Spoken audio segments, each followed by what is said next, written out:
Good afternoon. It is December the 5th, 2024. It is officially very quickly becoming the Christmas season down here in Southern Ontario.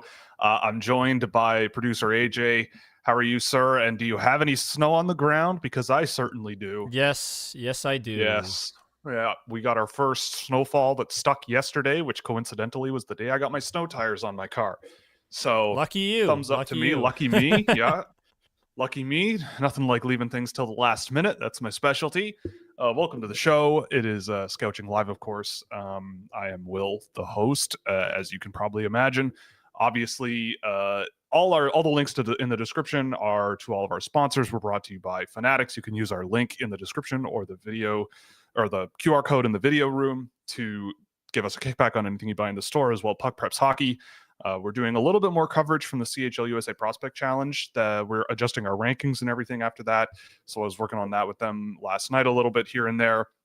And Scouching.ca as well. You can definitely check that out. Give us a subscription. It helps us out a ton. I will also mention that I'm starting to get into 3 and 4 games of tracking for a lot of guys, and that's around when I start making my updated visualization tools for this season. So if you're a subscriber at the partner level, you'll get access to all those fun little tools. I'm going to try to make more interesting dashboards this year that are more accessible using other data visualization software than the ones I've used in the past, if you're familiar with them. So look forward to that. And of course, I also want to keep pushing out that we are doing our ranking show a week Monday night with Tony Ferrari joining us again. I'm putting some little bows on my final list, taking a look at some of the guys I haven't seen in a while. And again, also, the video rooms have been coming out over the last few days, so you can check those ones out. We've done videos on Zane Parekh and Beckett Seneca recently, and we have another one coming relatively shortly as well, and we're going to film some more over the weekend. So lots of activity on the channel, lots of fun stuff going on. AJ, you're the producer. Did I miss anything? No. Sick. Actually, one thing. There's going to be no game tape this week, just because we couldn't land an interview.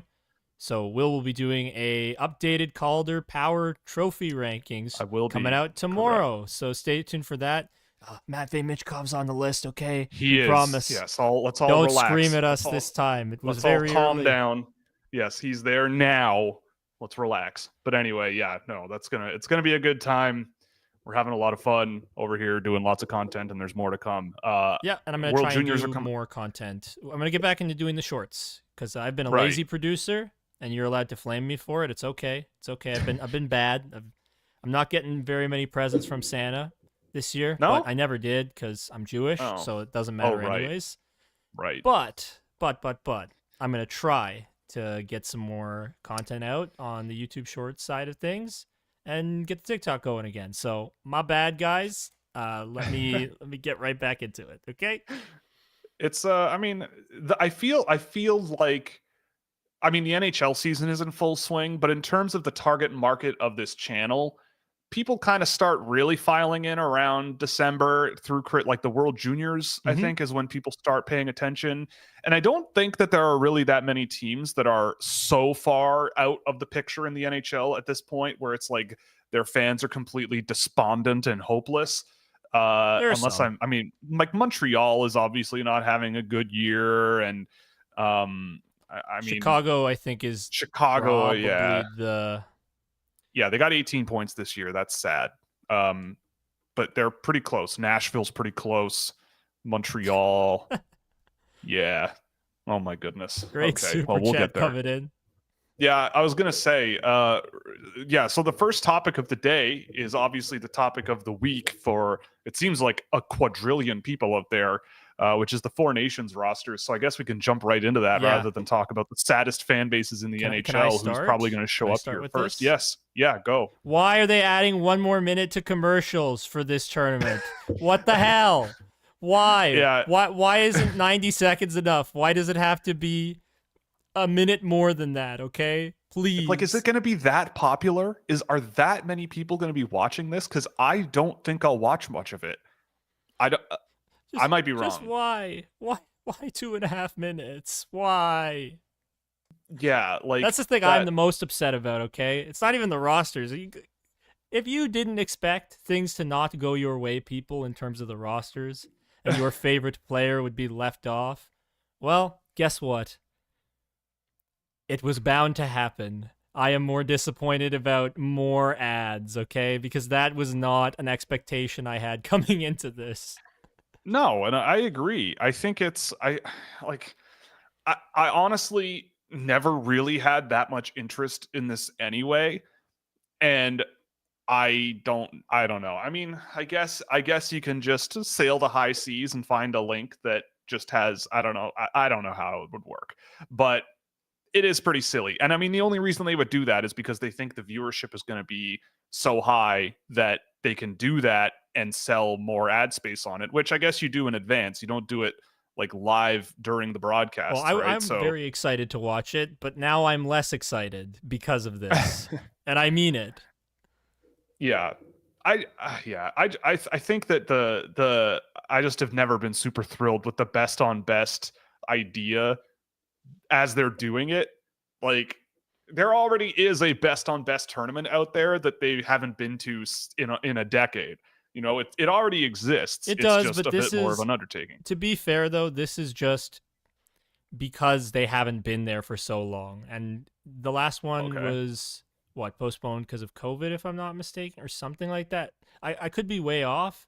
I think you're right. Yeah. But I think they were supposed to go to those Olympics, and the appetite for it has been so strong, and All-Star Weekend has not been great a lot of these times. Like, there's not been great viewership on it, I don't believe. And so why not give us this? But why one more minute of commercials, okay? For every ad break. That's just painful. That's 3 more minutes of commercials during every period.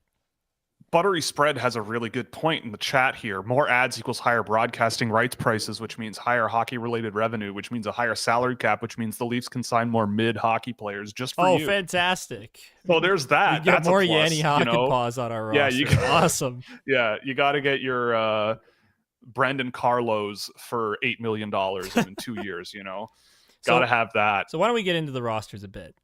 Yeah, I mean, where do you want to start? Let's start with Canada, because that's the country that I think most people... We live in. Well, there's a lot of Canadian hockey fans, and yes, we are Canadians. I am one of them. You are one of them. Yes. So that's all that matters. So what are your problems with this roster? Where do you honestly look at it and go, I would have done better here? I don't really have one. I think in general it's fine. I think the only one that I think I look at and I go, well, I don't understand that, is Colton Parayko. Mm-hmm.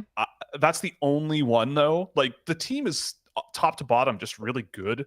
Like, I guess you could make the argument that maybe an Alex Pietrangelo is kind of like beyond his best years, but I think in general, you know, like, I like that they put Travis Sanheim on the team. I've always been a big fan of Travis Sanheim. I'm a little bit surprised that he's there, but I think he is a really good player. Mm-hmm. I mean, Makar Taves, there's nothing that needs to be said there. Nope. I like Josh Morrissey's been really good this year. Yep.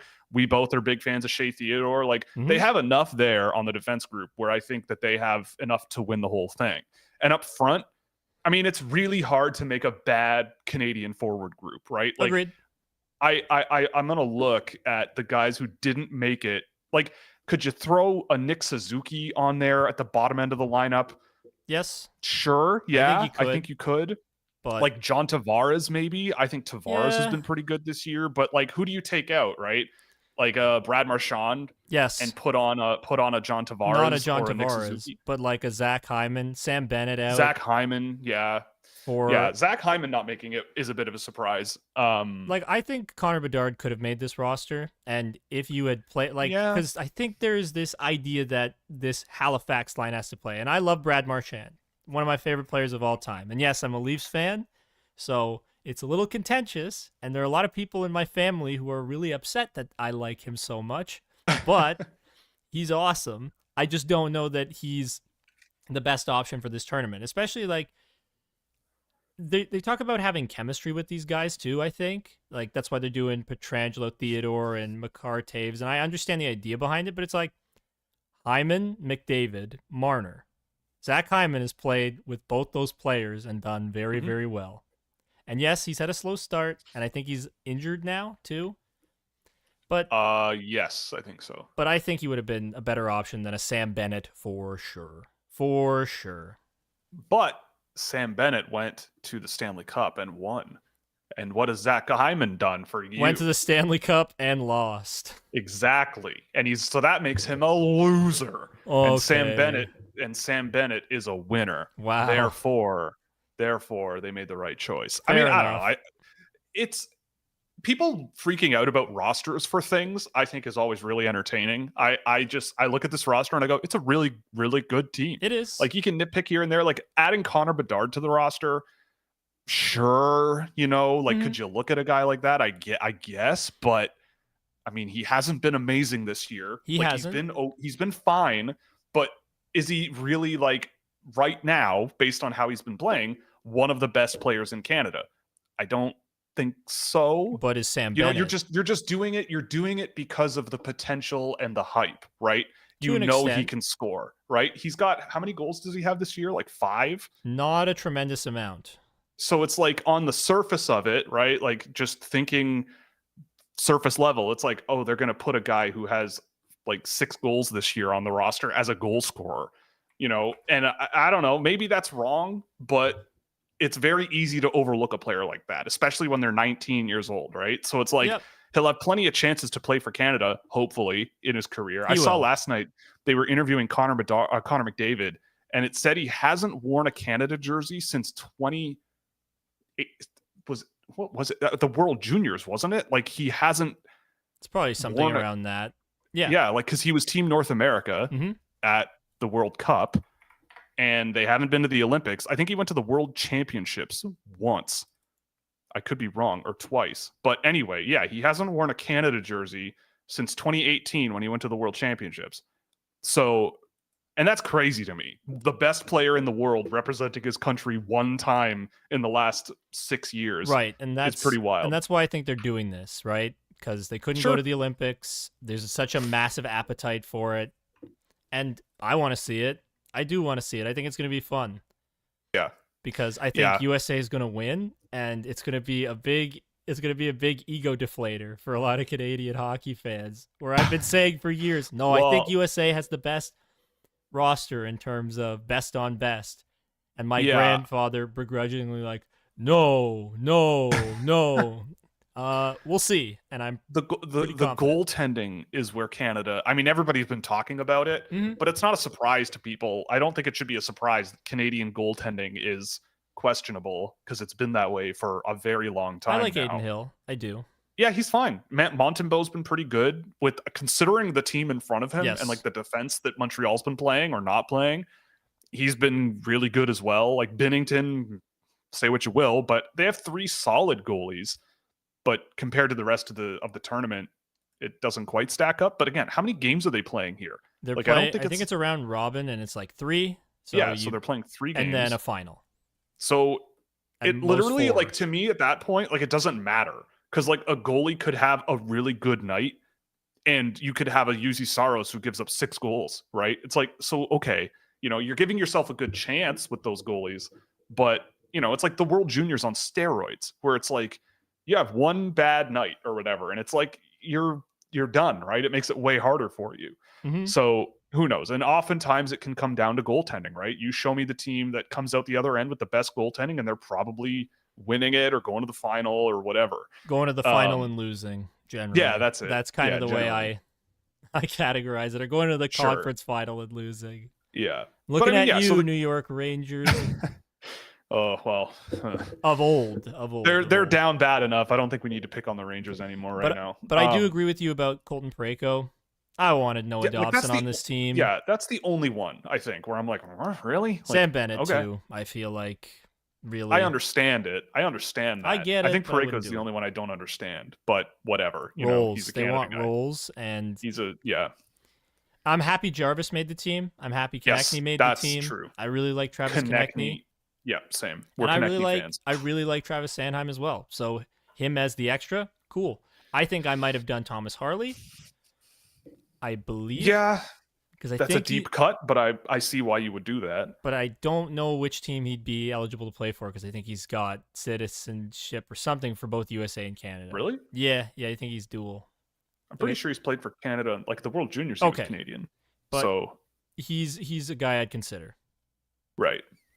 Yeah, but I mean, in general, I think it's a great team, right? Yeah. You know, like you can pick and choose, but I don't think there's anybody who would seriously move the needle more that would make a huge impact.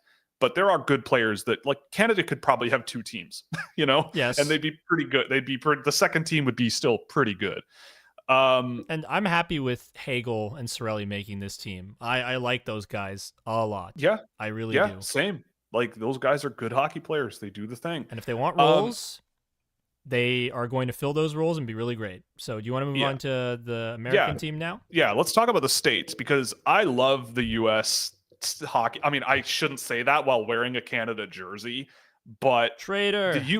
The U.S. hockey world in the last decade, like, this is the fruits of that labor, right? I think their team looks great, like top to bottom. I think the States, like, there are some guys that I think they should have brought, notably Clayton Keller. And I think Clayton Keller is a guy who just gets absolutely no respect. And, like, he's obviously the captain of Utah, but I don't, I swear on my life, I believe if he was playing for a team like the Rangers or the Panthers or the Leafs or the Habs, he would be on the team. Like, he would have 100 points in a year by now and probably be playing on this team and would be a no-brainer. Like, every time I watch Clayton Keller, I'm like, how is this guy not one of the faces of the league? He's ridiculous. And so to leave him at home is a little bit crazy. I know there's a lot of people talking about Cole Caulfield, and I would agree with that too. I think Cole Caulfield is a player who deserved a look on this team. But again, it's another thing where it's like, at that point you're kind of nitpicking, because when I look at the American roster, top to bottom, they just look awesome. They're gross. You know? They're gross. And their goaltending is gross. Trocheck, Kreider. Sure. And you can talk about Brock Nelson too. I like Brock Nelson. I think the other two are more egregious. Those two are wild to me, yes. Chris Kreider is not that good. And Vinny Trocheck's had a rough go, not so recently, but beforehand. And even then, he's just not nearly as talented as Caulfield or Keller. Can you do me a favor and name the only other player in the Four Nations tournament that does not have any assists this year, except for, other than goalies? There's one other player with 0 assists in this tournament. So who's the person that has 0 assists and only goals this year? Is it Chris Kreider, or is it like... I'll give you a hint. He just played his first game of the year. Oh. It would be Patrick Laine of the Montreal Canadiens. Fair enough. 0 assists this year. So it's him and Chris Kreider that are on in this tournament, that the best of the best in the world. I mean, I don't know. Chris Kreider is well into his 30s. They're all... The bar that gets set for young players in hockey to be recognized as what they are is always been crazy to me. I know we just talked about Connor Bedard a lot, but I mean, a Cole Caulfield, I think, has been, we in the 32 Thoughts, there's a lot about, oh, well, this guy hasn't played in the playoffs yet, and that might have factored into it. And I think that's just steal a term. Caulfield went to the Cup. He did. But that one doesn't count, though, because it was the pandemic and nobody cares. But I see that as, like, to steal a word that we've been using a lot in our own private lives recently, is asinine. I knew you were going to say it. I think that's just asinine. Rayanne, are you listening? I don't know. But either way, it's a great team, like, top to bottom. Maybe I'm not a huge Noah Hannafin fan, but I can see why he's there. Like, who would you replace him with? I don't care. They basically brought every defenseman I had. Yeah. Other than Noah Hannafin. I think I had John Carlson, but I don't care. John Carlson was my 7th. They brought the 6th that I would have wanted. Yeah. Like, are you going to bring Jake Sanderson over to Noah Hannafin? No, I don't think so. And even if you do, I don't care. Yeah, it doesn't really matter. It doesn't really matter, right? Like, Pionk, Lane Hudson, right? Like, oh no, Lane Hudson's not on the team. No, it's fine. Well, I don't think anybody's upset about that. No. But he is one of the most productive American defensemen who's not on the team. Him, Pionk, and Gostisbehere, but I don't think any of those guys realistically had a chance of making it, unfortunately. As fun as it would be. But I mean, yeah, but the do you prefer, like, if you had to bet on a forward group alone, would you put your money behind Canada or the States here? Because the States have Jack Eichel, Jack Hughes, Brady Tkachuk, Matthew Tkachuk, Kyle Connor, Matt Boldy, Jake Gensel, JT Miller, Austin Matthews, Dylan Larkin, and then guys, Brock Nelson, I guess. But like that group of however many of those players are is insane to me. Like that's 8 dudes, 10 guys who are top of the line hockey players. Canada, you've got Mark Stone, Connor McDavid, Nathan McKinnon, Mitch Marner, Sam Reinhart. It's close. Brandon Hagel, Konechny, Cirelli, Crosby, Bennett. I think I go with America there. It's close, but because Canada has those Canada guys where it's like they're not that much fun, but they're really good, right? Like Cirelli and Hagel and like Konechny's a lot of fun and he's really good. I would say Hagel's pretty fun. Sure, but they're more of that more well-balanced type of hockey player, whereas America, it's just full send, like go, offense. And then Brady Tkachuk, who can also crash and bang. So I don't know. I love the American roster as much as I want to stand up for my own country and everything. I'll be cheering for Canada. So let's get to just some other omissions. Yeah. Tage Thompson. Yeah. Don't care. Yeah. I don't care that much. I think he should be there, but I'm not that cut up about it. I don't mind. Like he's a good player. I'd rather Alex Tuch be there, and I think I've said that a lot of times, but it's the truth. Yeah. I think Alex Tuch could have been on that roster over Chris Kreider or a Vinny Trocheck. Like, I think the guys I would have brought instead are Keller, Caulfield, Tuch, as opposed to Nelson, Trocheck, and Kreider. I think I'm more favorable to Thompson than you are. Absolutely. But I agree with you. I'm like, I don't mind that much. But the other 3, absolutely, I would have put on the roster. But again, like you're kind of splitting hairs at that point because of those 10 guys that I listed earlier. It's like I don't think you're going to take any of those guys off the team, and that's over 3 lines worth of players, right? So you're at that point, you're kind of talking about who plays on the 4th line, which, and they got the goaltending right. Yeah, you could have Hellebuck, Ottinger, Swayman. Who cares? You could have brought in Stolars if you really wanted to, but who's he replacing? Swayman, I guess, because of how not good he's been this year. But I feel like the track record with Swayman doesn't matter, right? I don't even think Swayman's going to play. Like, it's probably going to be Hellebuck every single game. It should be. Yeah. Maybe Demko could have made this team if he wasn't injured, because Demko rocks. But we got a very important question in the chat that I have to surface before we move on to Sweden or Finland. Was Beckett Seneca more of a snub for the Four Nations tournament or the World Junior team? Personally, I think he should have been on the Four Nations team because of how many points he scored this year. But if you want more information, go look at our video room episode on him, because there's stuff in there, man. It's a good time. Anyway, I don't know. I just thought it's important. It's a question that had to be asked. Sarcastic aside. All right. Right. Awesome. Yes. Yeah. Sarcasm aside. Sweden. Thumbs up. Thumbs down. Yeah. Yeah.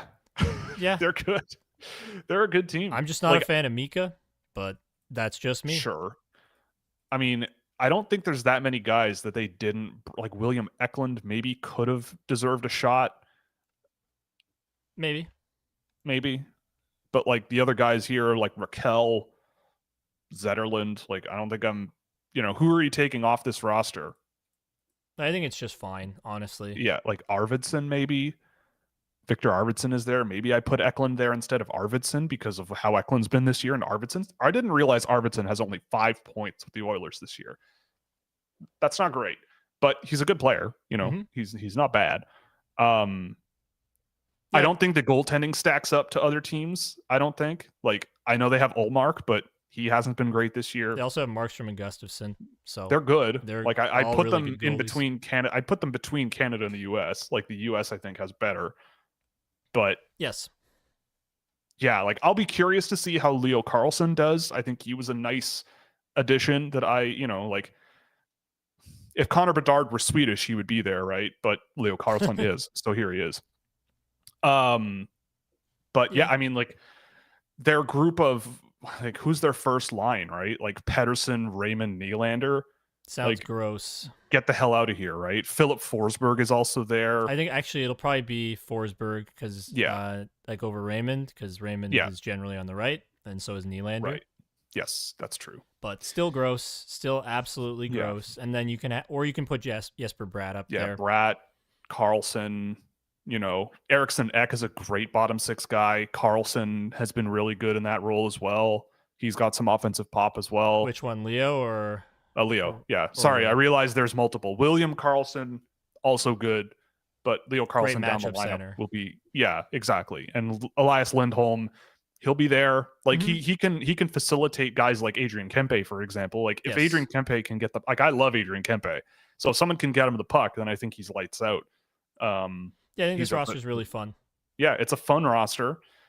I think they're gonna do well. I mean the Americans. Like, could this team reasonably have a shot against Canada? Or would it be a surprise if you saw this roster beat Canada? No, I think they have a shot. I think they have a shot, especially like because of the nature of this tournament where it is a round robin format. It's just one game. And then play every team once and then a finals with the teams with the best records. So grind one out. You can do anything. And goaltending could matter quite a bit. So we'll see. Sure. Like, who knows? Connor Hellebuck could also poo his pants because he does that in the playoffs and doesn't seem like that was taken into consideration. But hey, it's what it is. Yeah. Finland. The best nation. They're going to win best country. Yeah, sorry. Yes, the best country in the whole world with the best hockey players and the best everything. It's there. We got that out of the way. But this team, we'll see. I like the forward group. Oh, yes. Yeah. Goaltending, UC Saros, love it. You know? They are. I do want to find. I should have done this before, but I'm curious because Finland tends to win when they're big. Finland tends to win if they are a big team. So how many guys do they have over 190 centimeters? They have 11 guys 190 centimeters or over. What about Sweden? They've got 4. The US has baby. The US has 6 and Canada has 4. Finland's going to win the whole thing. They got the biggest team in the tournament. It's over. Finland's going to win. They're bigger. A gold medal winning goal. Jani Hakanpa's the biggest guy in the tournament. He's going to win MVP probably. No, but I mean, I'm kidding. I like this roster, but it just lacks defensively. That's all. Like that's where the problem is. UC Saros might face 45 shots a game, but if there's a goalie in the NHL that I think could stop 42 of 44 in a game that matters, it's probably him. Like he's just so good, athletic, and been great all year too, even with the Predators not doing all that well. Like I think has almost. I think last night he was over a 910, and they have almost as many points as Chicago. Here's a thought that just popped into my head that you're probably going to laugh at and people are going to think is insane. Okay. Is UC Saros the next generation's version of Henrik Lundqvist? A guy who is arguably one of the best, if not the best, pure goaltender in the league that plays on a team that just does not do him many favors. They go to the Stanley Cup like a handful of times or one time, and he's just there his whole career, putting up great numbers. Mixed success in front of him. Well, wasn't like he just signed the goalie in that run? Right, but like Saros has been there for. I think you're right. Yeah, never mind. But Saros was the backup. I just feel bad for UC Saros because he waited so long to become the number 1 in Nashville, and he's been extremely good, and he's just signed an extension to like stay there forever, and they're in the basement still. We'll see what happens. Terribly old either. Like no, like he's what 30? He's 29. Okay, so he's got some time left, but Nashville better get moving because before too long he'll be 33, 34. Well, I think they have the oldest team in the league. I think they're even older than Pittsburgh this year. Yeah. So we'll see. But Finland, anyway, as a whole, there's not many I would change. Yeah, I mean, I don't give them a great amount of confidence. I'm just gonna look at any Finnish players that did not make this roster.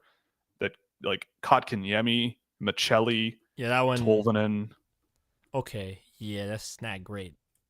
Like, who would you, like?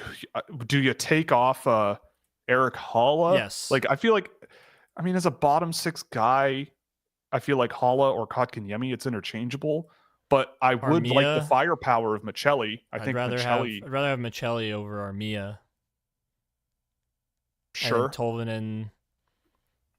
But Armia is big. Yeah, but Finland now has the biggest team. But I don't care. I don't care, Will. I'm sorry. Yeah. Like Teravainen making it, I understand. He should, but like guys like Maccelli, Kotkaniemi, and Tolvanen not there.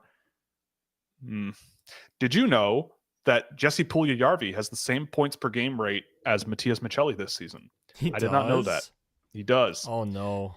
Jesse Puljujärvi has 8 points this year. Maccelli has 10, but in 5 fewer games for Puljujärvi, so they're identical. Well, did not know that. Go poo poo party, pee pee poo poo party. So that's interesting. Yes, our humor is so evolved. I grew up on Monty Python. I can't help myself. It's all I know. That's fair enough. It's all I know. I mean, I don't know what else to say about Finland. Like they're gonna win if they can win games 3-2, and UC Saros does the thing. Mm-hmm. I think betting on this tournament is kind of futile because all it takes is one game. Like there isn't even quarterfinals, right? So it's like if Finland beats Canada, then the whole equation changes, right? So I don't know. Like looking at these 4 rosters, though, who's your favorite? Like if you had to put $100 down on a team, not that we're advocating gambling, who are you putting your money on? USA. I would agree. That's where I would go. Yeah. I mean, I think Canada is right there with them, but the US has really good players at every position down multiple lines. That's tough. Like that's a tough roster to get over.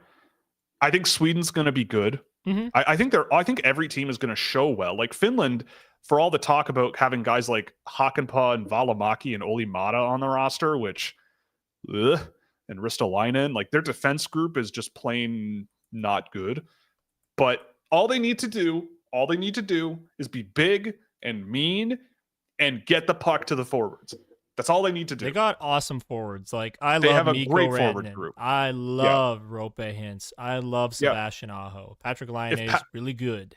Yeah, if Patrick Laine can, get some legs and get moving, like I know he scored a goal, but like if he can, because he's been away for so long, like if he can get back into that like mid-season NHL player form, that's a huge boost. But like Rantanen and Barkov and Michael Granlund's been really good this year. Mm-hmm. Sebastian Aho's there. Roope Hintz. We both love Roope Hintz. Yes. They've got a lot of really good players. Like all these rosters are really good. It's just with Finland, the defense is not going to be at the same level as the rest of the groups. Yeah. And I think Canada and Sweden are pretty comparable. Same thing with USA, but I just give the slight edge to the States because of better goaltending for the States, and just I like their D group better than I like the Swedish D group, I think, just a little bit, because I'm not a big Erik Karlsson guy. Yes.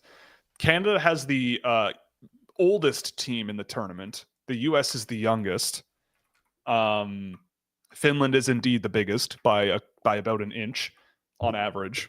So there's that. Take that for what you will. Mm-hmm. But yeah, I mean, I agree. I think the States are the team that I would put money on if I had to put money on a team.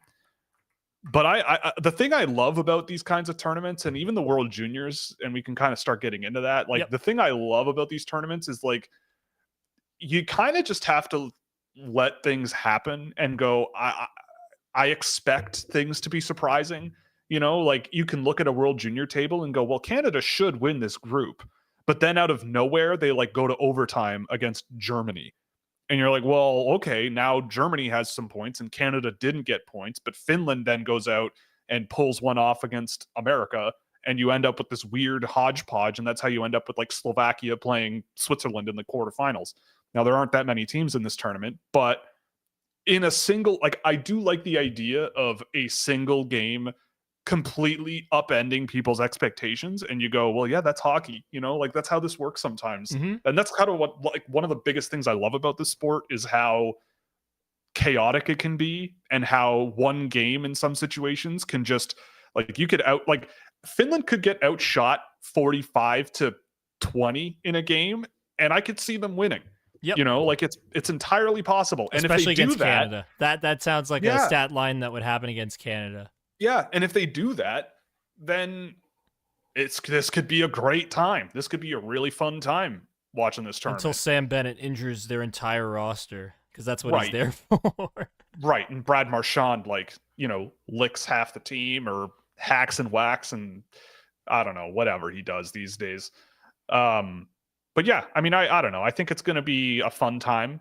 I'm not like over the moon about this in the first place, but I'm excited to see the best hockey players in the world, by and large, even if Clayton Keller's not there, the best hockey players in the world going for it. I do also just want to highlight, like, you know, it sucks that like Russia can't be there, but the number of players that aren't going to be there, but could be on a team of their own is also, like, it's just kind of unfortunate that they're not gonna, like, Igor Shesterkin and Ilya Sorokin and Andrei Vasilevsky all won't play. You know, Kucherov, Draisaitl, Martin Necas for the season he's having doesn't get the opportunity to do it against the best. Ehlers, I mean, he's injured now, so whatever. But like David Pastrnak, who hasn't been having the best year, but still, he's David Pastrnak. You know, there's a chance Marco Rossi could have been on a rest of the world team, which would have made me quite happy. Well, but you're forgetting somebody who went ahead of him in his draft year and is way better. Byfield? He's Canadian. I see. Alexis Lafreniere, maybe he should have been there. You're purposefully forgetting a certain German Ottawa senator. What's Ottawa? Okay. What are the Ottawa? Well, yes, Tim Stützle, I believe, is who you're alluding to. Absolutely. And yes, Tim Stützle also is on the list of my players that aren't going to be there, but would be nice to see them on a stage like this. And that's kind of like, that's the unfortunate thing. And that's why I kind of opened everything out by talking about the Olympics a little bit. It's like, just, I don't know, figure out a way to make the Olympics happen. Because I think they are. What are you going to do? Right. Like, I think they are. But like, what are you going to do? A world challenge every 4 years and not have Germany have a team because there aren't enough Canadian or enough NHL Germans? Like, that doesn't make sense to me. And the Olympics is where it should happen. You know, every other sport goes to the Olympics with their top level athletes these days. So why are you the only ones that don't? Yeah, JJ Peterka as well. Yes. Sad. Anyway, whatever. It is what it is. It'll be a good time, good teams, fun times, lots of silliness. So what do you think of this Swedish World Junior Camp roster? Yes, so Sweden and Slovakia put their rosters out. I mean, Slovakia there's not much there, to be honest. I mean, they're not bad, but they're not Sweden. I mean, Sweden, so the first thing I noticed is that Sweden went with a lot of so-called veterans. They are, of the rosters that have come out, they are the oldest roster. They are the only team by average that are in their last year of eligibility. Sweden has, it says here, 4 players that are eligible to return for next year's tournament. Canada and the US, based on their camp rosters, have 8 and 9 respectively. So Sweden is bringing an older roster, and that's not uncommon.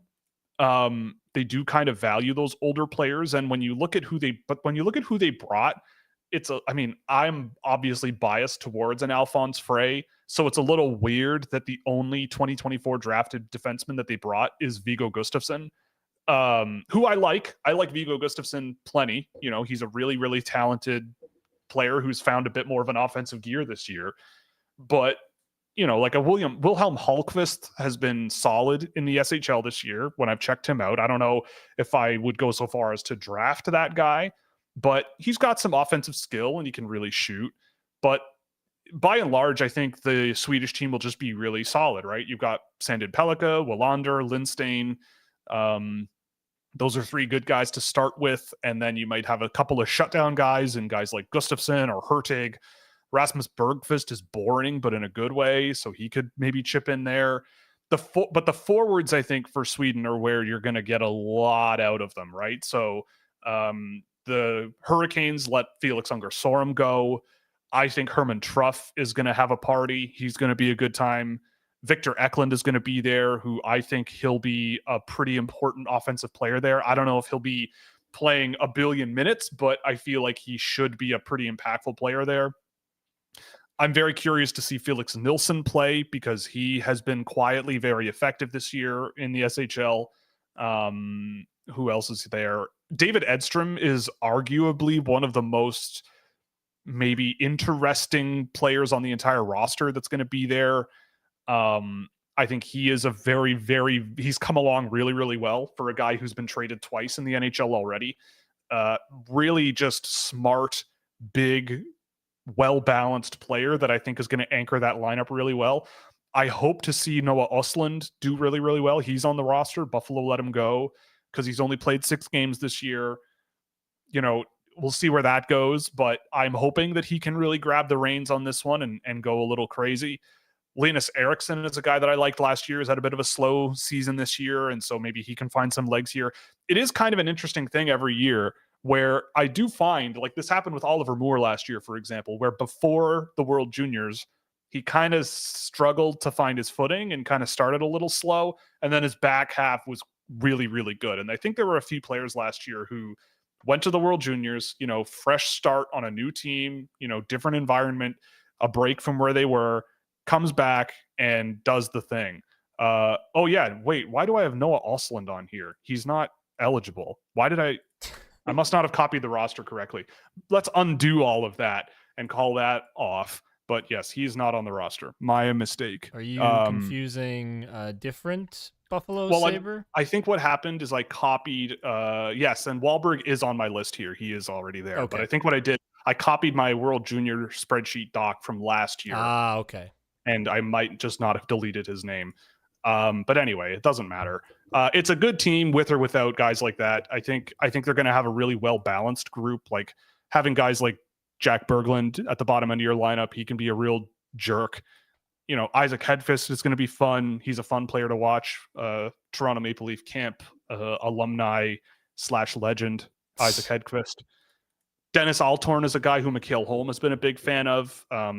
Funnily enough, one of only 2 players playing junior hockey largely. Altorn has played in the SHL here and there, but I like him as a 4th line kind of guy if he's there. So not to interrupt, but how do you feel about this roster compared to like Canada, where we've gotten some idea of what they're going to be? Like how does this stack up?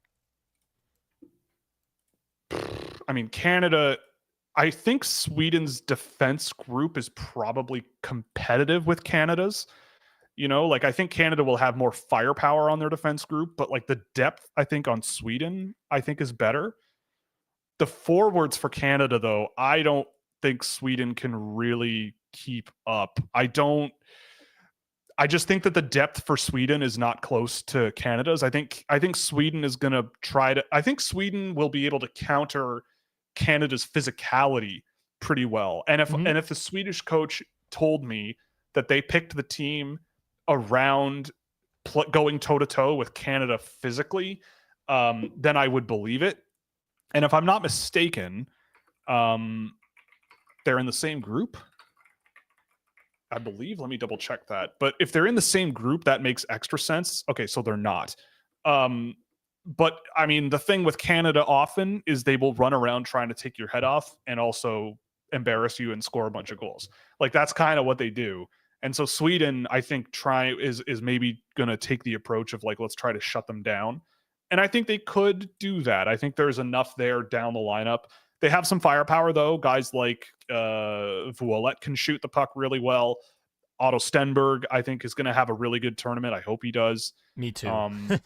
But they just have good players, and like their goaltending, I think Melker Thelin is probably going to be the guy, and he's been really good when he's played pro hockey. But Canada has pretty good goaltending as well, or at least guys that can do the job. And like the US, I think is going to be a tough one. Again, forward depth on the States is really good. But I think the States and Sweden can go toe-to-toe pretty well. You know, I don't think the States have as good a team as Canada, at least not up front. But I think it's going to be really, really good to see all three of these teams play against each other. And yeah, I've been trying to get tickets to the New Year's Eve game, Canada-US. It is not cheap. It's an investment, but I might just bite the bullet and go because I have tickets to the semifinal.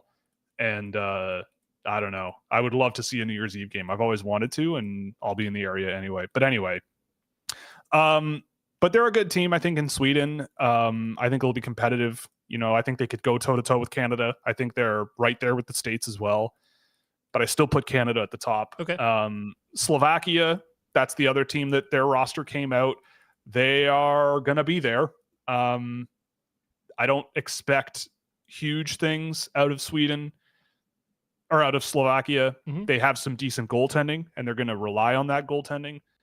But there's not much really going on for Slovakia. I would be I know Luka Radivojevic is on the camp roster, Maxim Sturbach, Juraj Pekarczyk.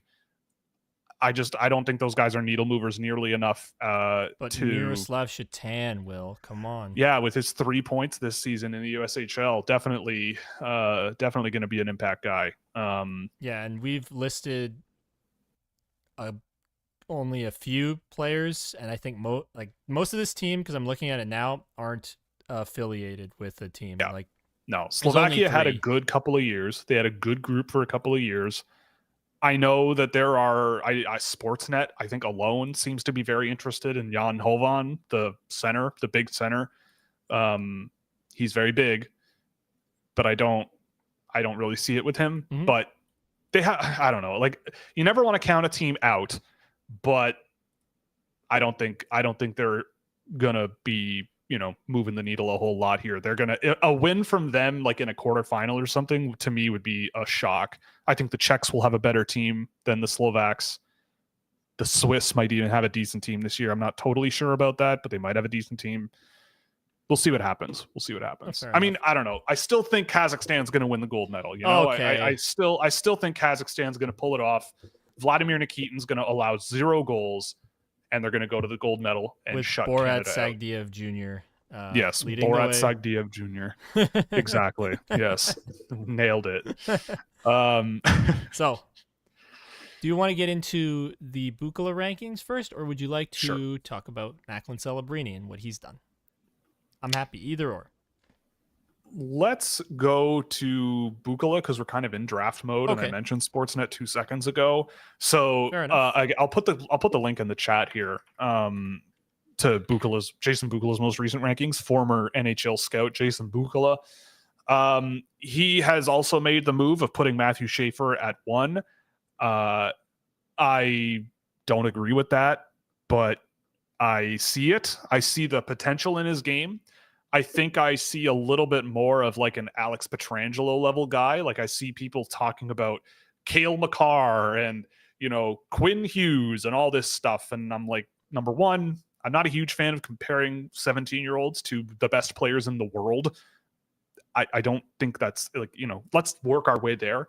But I do think he is the best defenseman available. But I do also, like, he says it's not even close that he's the most elite defenseman in the draft class. But I mean, even after that NHL or the CHL USA games, I feel like I've really come to like Jackson Smith, and I think that there's a lot of potential in his game. You know, in a really, really impressive way. Moving Hagens down to 4, I mean, I don't know. Look, it's really, really hard for me not to get the thought. It's really hard for me to get the thought out of my head that having just been at the NHL or the CHL USA Challenge and Hagens not being there, and Martone, Misa, and Schaefer all being there, and all 3 of those players now are ahead of Hagens. I just can't get that out of my head that there's some sort of a factor there, because I've watched a lot of James Hagens this year. I've watched a lot of Martone. I've watched a lot of Misa, and I've watched a lot of Schaefer. I don't think I'd put Schaefer at the top of those four. And I don't really care that much about Misa, Martone, Hagens. It's kind of like choose your character Smash Bros style. Like they're kind of different. But I don't know. I feel like Hagens is a really hard player to ignore as a player who, you know, he's gotten better as the season's gone on. He's playing on the first line in Boston last I checked. You know, he's a really just a guy who elevates everybody else. Like, and I always value those guys a little more, but I could see why a team would want Martone more. Misa might be the guy that I would have at 3 of those 3 right now, but I don't, you know, I don't really care that much. So what exactly separates like those 3 from Schaefer in your mind? Like, what is it?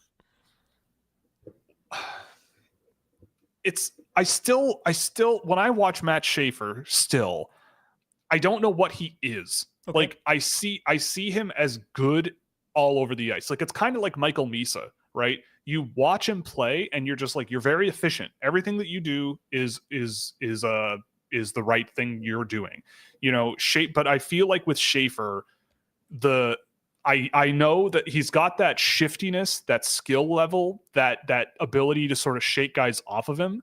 But I think he puts a lot on his own shoulders, a lot when he probably shouldn't. I think he, you know, I don't know. I don't want to be too critical because he's also extremely young. I think that's what works in his benefit. Mm-hmm. And he's playing a ridiculous amount of minutes every single night. I think his average ice time is up at like 25 to 30 minutes a night. It's crazy how much ice time he's getting. But I mean, again, like I just see it as super, super close, right? But I think that based on the, you know, he's not the most, I would say, like he's a very mobile defenseman. Yep. But he's not very, you know, like the footwork is good, but the power generation and the lateral speed and the intensity defensively, to me, I just haven't seen it with him as much as other guys. But you could also make the argument that there are concerns with Misa, Martone, and even Hagens. And, you know, this draft is kind of wide open for me still. It's kind of like there are flaws with a lot of these players, and you're just going to have to really understand what you're looking for. And for me, when I look at a defenseman, especially if I'm drafting one first overall, like I think back to Matthew Schaefer and say Zane Parekh last year, right?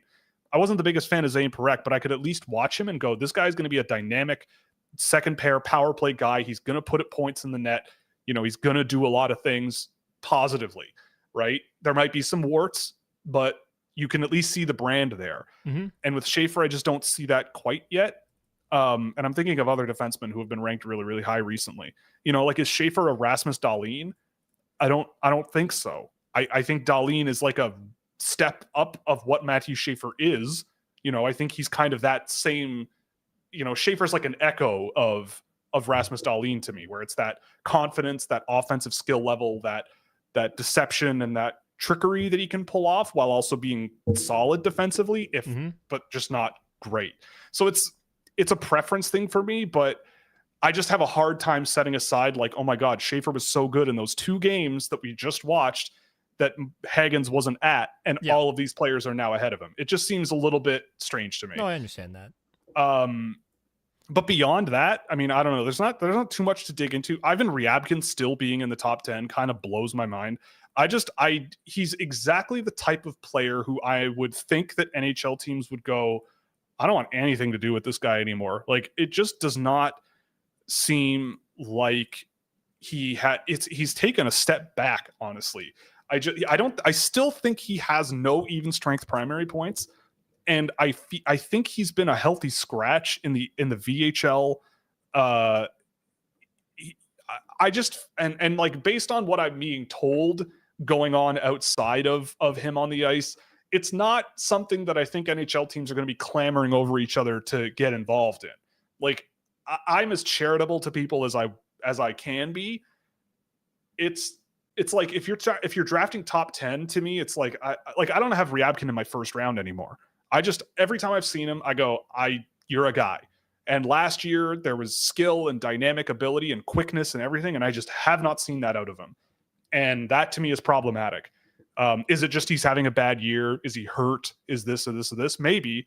but there's also other factors going on where you're being told stuff and you're like, I don't know if a team wants to really charge to the stage and pick this guy up.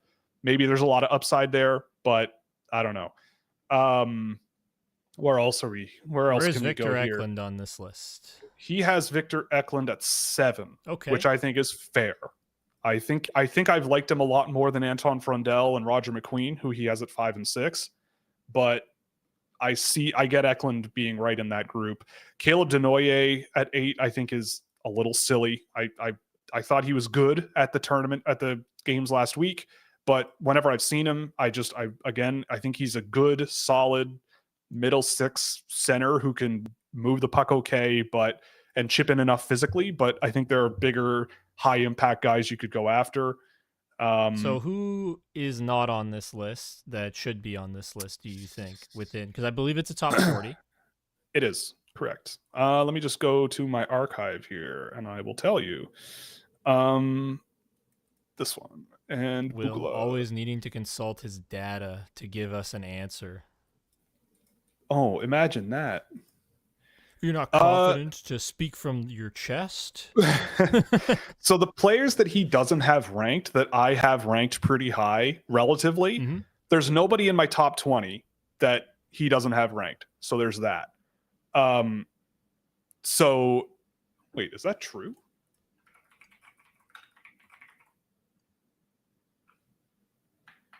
Oh, my mistake. Right.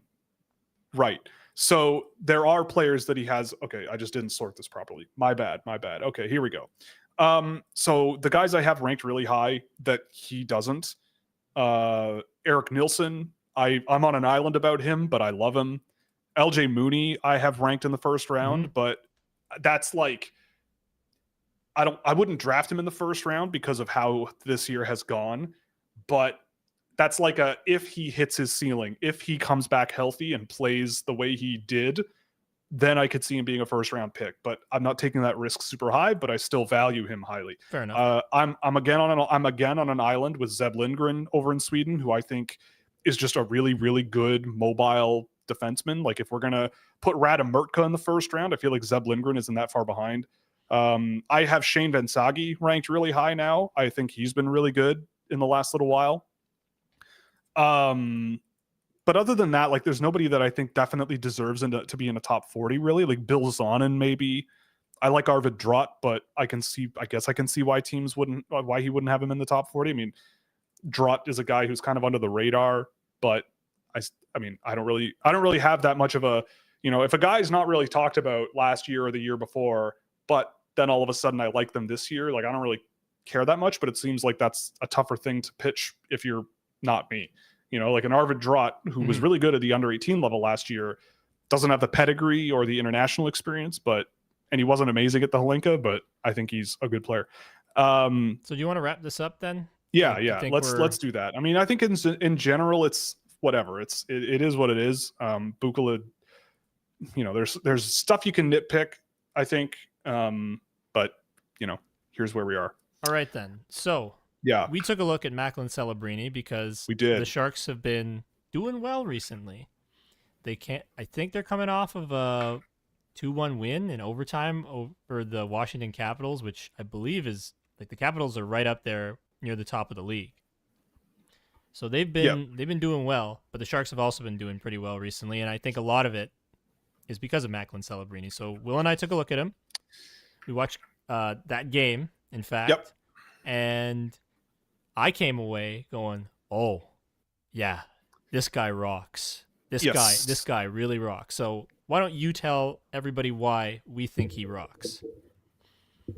Well, I mean, he just. I mean, how do you put it? Like, there's the list of things that I think are a bit of a weakness with him is very short, and it's things that a lot of young players are still dealing with, right? Like, he's the only things I picked up on where I'm like, I don't know, it's a little tricky. He can be a step behind defensively. Guys take him wide along the defensive zone. He kind of falls behind a little bit, reaches with his stick, and it doesn't really make much of a difference. And he, but other than that, and he's like losing some physical battles. But it doesn't matter. Like the number of times that he just made good plays in the defensive end, drawing pressure in, diffusing pressure, participating in breakouts by both starting them with his passing and receiving passes across blue lines, making quick plays to get the puck through the neutral zone. His offensive zone play is already great. He's not wasting his shots from the perimeter. He's getting into scoring areas. And the other thing too that we saw, this is a thing that he also did a lot last year, was just the edges that he has to make turns and quickly sort of push guys off of him pressure wise and create a little gap and thread passes into the slot. Like, it's great. And he was doing it over and over and over again, that to the point where I'm going, all right, like, if I'm pre-scouting the San Jose Sharks, I'm telling my guys, like, this is a guy who will stop up on the half wall and cut to get off the boards and maybe make himself a little vulnerable. But he's so good at it that it's tough to counter. And like, his ability to get the puck off the wall, get the puck into open ice, move it with him on his own, was all really, really good. The shot's great. Like, he brings so many things to the table that are just really, really solid. And I said it while we watched that. I mean, again, it's one game.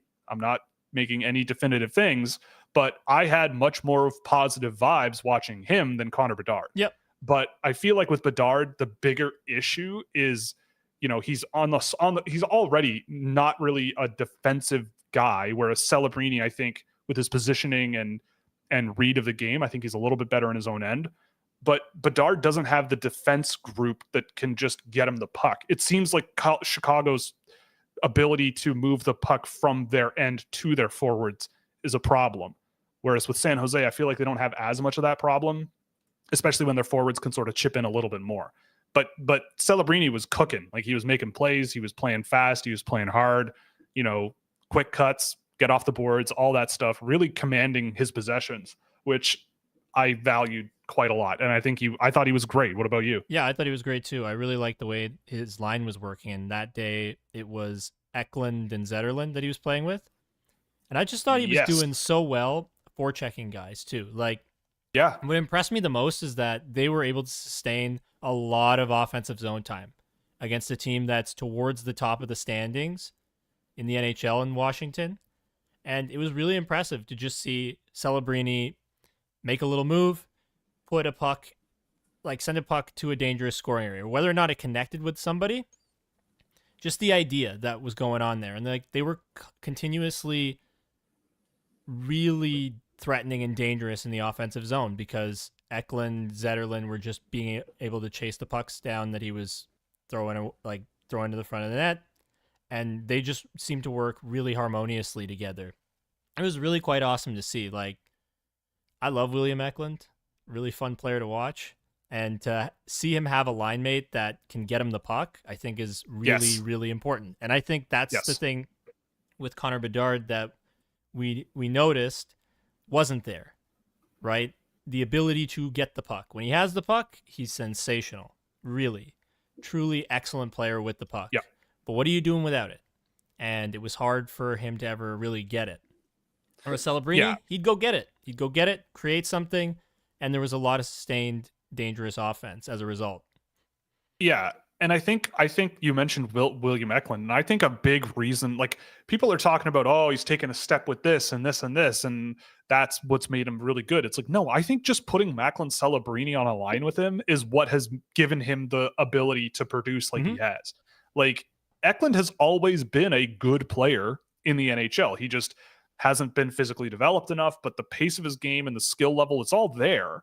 And he kept taking positive steps with sort of how much stronger he got. But now that you've added a guy like Celebrini to the equation, who is selfless and dynamic and, like you said, a pretty good forechecker, reads the game really, really well.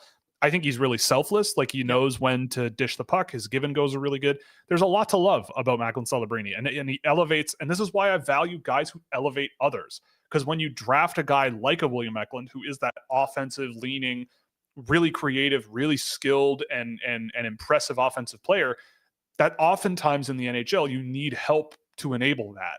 And so, and finding players who can enable that at the NHL level is really hard. Like, that's a really hard thing to do. And that's why Celebrini was a guy who, for me, was always at my number one slot last year, even though at times I'm going, yeah, but he's not the most, you can nitpick here and there, but in terms of just the impact he had on the game, right? It's why I loved a guy like Berkeley Catton last year, where it's like you put a guy on the ice with a Berkeley Catton, he's gonna make that person better. Mm-hmm. But if you take that person and take him away from Berkeley Catton, you can't say that they're going to be the same impact player. So to me, a guy like William Eklund is a really good version of that other player, but Celebrini is a really, really good example of one of these guys who he can shoot and score on his own, but even just his ability to draw a 2-on-1 pressure situation and find an option to make some kind of play. Like the number of times in that game, we saw him, like, let's say, fetch a puck on the half wall in the offensive mm-hmm. zone. And instead of just rimming it around the boards or whatever, he would spin off of his pressure, get it off the boards into the middle of the ice, and just barely miss someone who was trailing in towards the slot, right? Like Eklund or something. Yeah. So it's like those secondary levels of thinking rather than, just doing the safe thing or I mean, you could argue that just handing possession over is not a safe thing to do, but you know what I mean? So Celebrini, I thought he was really, really good.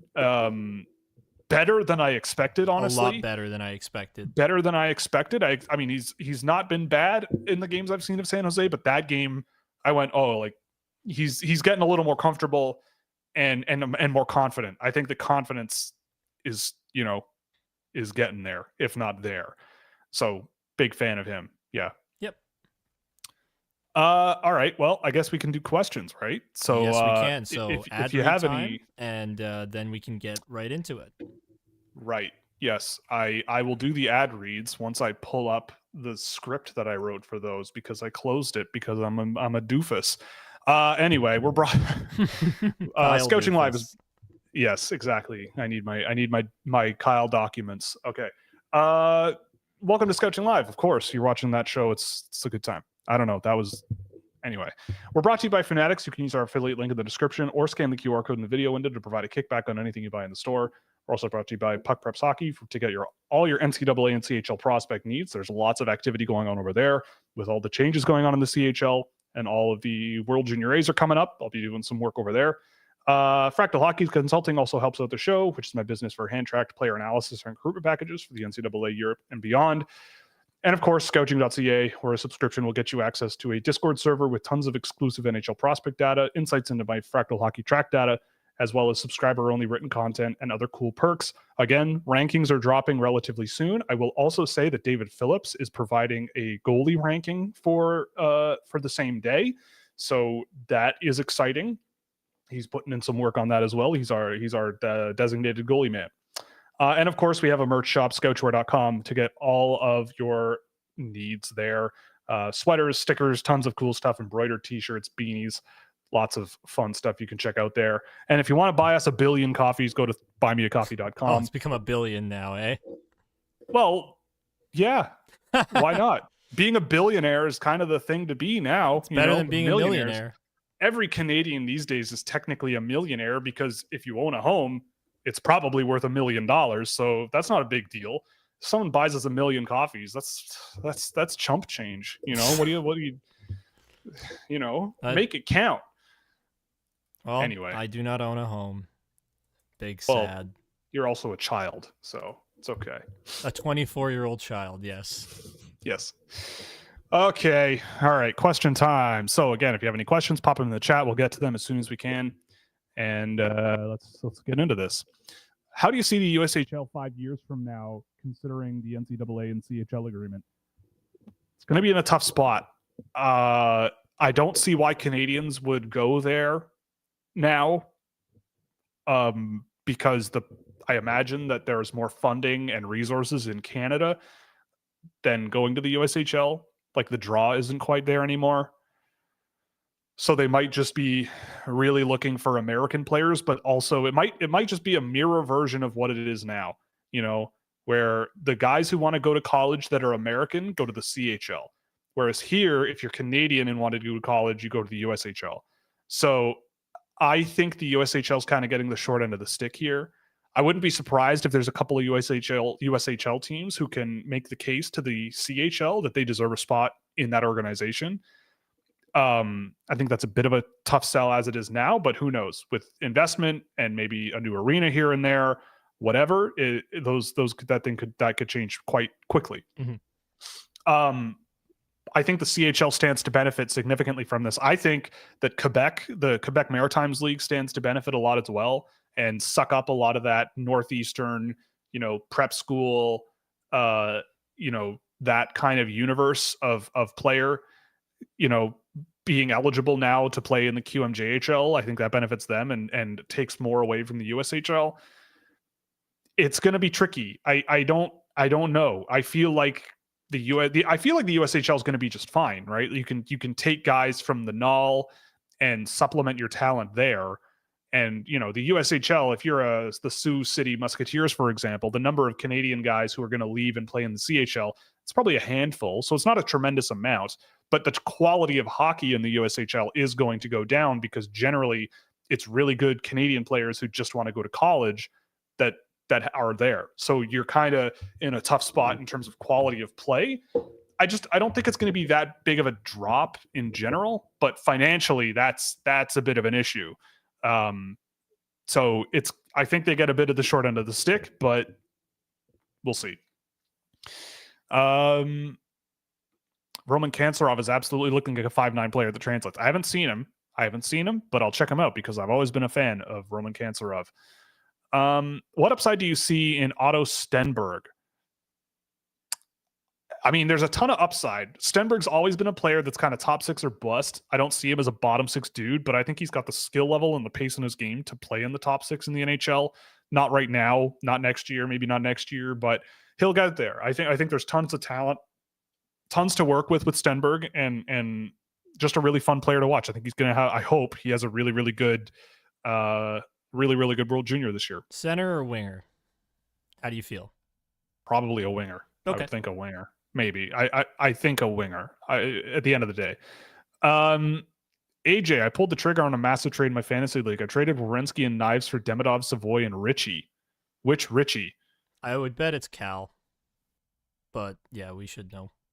Like Cal and Richie? Yeah. I wouldn't have done it. But Demidov, I think, could be the best player in that group. Like, sure. there's potential that he could be the best player in that group. It's tough though, because I believe that's Matthew Savoy. Like the Oilers, Are they really going to play him in a tremendous role? I don't as think time so. goes on. I'm not sure. Cal Ritchie maybe with Colorado, but like even then, like he's on a really good team. But I think Demidov is the guy you're banking on in this. I think if you would like. Werenski and Nyes are two really, really useful players that you know what they're going to be. But if you're in a rebuild, let's say, or you already have a ton of defensemen and you wanted to move on from it, I don't think it's the worst thing in the world by any means. But I think you sold a little low just in terms of what you could get. But Demidov, I think, has the potential to be the best player in this deal, so it might end up being worth it for you on that side of things, but I would lean the other side. Slightly the other side. So fair enough of a trade, I think, but lean the other way a little bit. Is the Braden Coots hype deserved? I actually literally just watched him before the show. I did a game of him literally today. He's going to be an interesting one.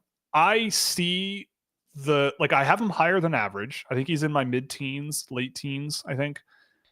He is a very fun player to watch. Super skilled, super fast, I think he's a good, like AJ, you might know better. Who is an NHL center who is more like a bottom 6 guy, but not because he's super physical, but because he reads the game really well, is fast and skilled, but maybe not the most offensively impactful player. Like a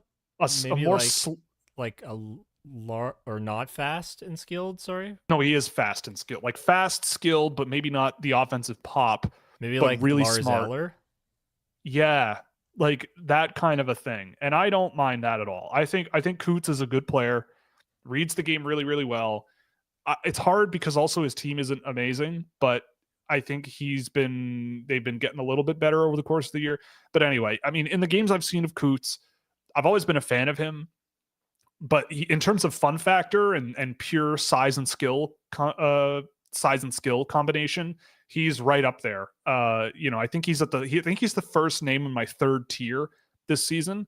So he'll be pretty high on my list. I would say that my expectations for him are a little, like, the ceiling is a little bit limited, but the way he sees the game off the puck, especially the way he carries the puck and the way he can sort of command possession, I think can take him a ways. Raybro says that the commercials are going to be longer because he needs his fix of RBC and skip the dishes ads. That's true. I mean, you got to see Austin Matthews has to make that money. Yes, you got to see Austin Matthews in those RBC ads nonstop. Absolutely, and we need more John Hamm getting yelled at by little children. Yes. Should have skipped you. That's one of the funniest things I've ever seen on an ad. Yeah, I really like that. But did you see there is one that the partner in the house and I laughed really hard at for Skip the Dishes, where it was a guy who, it just was like a slow motion video of a guy covered in chili. Yes, I know the one and it pans over to his girlfriend or his wife, and she's covered in chili. I've seen that ad 10 times today already. Yeah, that one's pretty funny. That I didn't know that one was out there, and that made me laugh. Fair enough.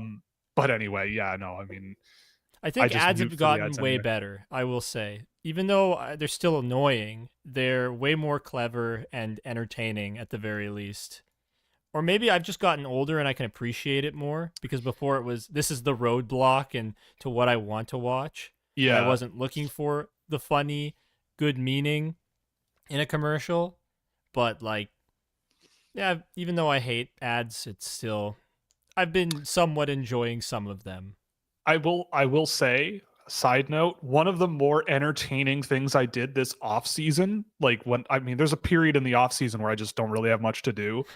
And so I got really into watching the Plex. If you go on Plex, there's a free live TV service there. And one of the channels is Vintage Price is Right. And one of my favorite things about that, and it's not the game, it's the ads. They still play the ads from the 70s and 80s. And TV advertising back then, you're just like, how did anyone fall for this? Like, it's just all trash of idealistic, the kids are coming home from school and mommy's making turkey for dinner, but oh no, she forgot to buy potatoes. What is she gonna do? Oh, look, Uncle Ben's instant potatoes to the rescue. And she just makes potatoes, and that's the ad. It's like, for when you forget to buy potatoes. And it's like, I guess if that's what gets you to buy Uncle Ben's instant potatoes, then I guess that's what they made. But I was like, this was the roaring 80s. Like, ads like this were what was working in the roaring 80s. But anyway, if you ever have some time, it's very entertaining. Apparently not having Connor Bedard on Team Canada is a war crime. I would disagree. It's a crime. I don't know if it's like a felony, but it's I'd say like a misdemeanor. It's like loitering or maybe vandalism. That's the level of crime it is. Yeah, it's vandalism. That's true. Rayan also says that he's surprised that Bedard's back hasn't blown out yet from carrying the Blackhawks. Carrying him to what, 18 points? I think that's how many points they have. Yeah, I think the team has 18 points. How much pride does Scouch, being myself, have with William Eklund having 23 points this year, leading all 2021 drafted players in points for the season so far? I love it. I mean, I'm glad. Again, we talked about it, but he being put with Macklin Celebrini helps him a lot. Mm-hmm. It helps him a lot. And he was my number 2 guy that year. I know that, he was a guy that some teams had at number 1. And yeah, it's all coming together now for him, which is really, really good. We'll see if it lasts the whole year, but him and Celebrini, I think together have been a really, really good pair from what I've seen.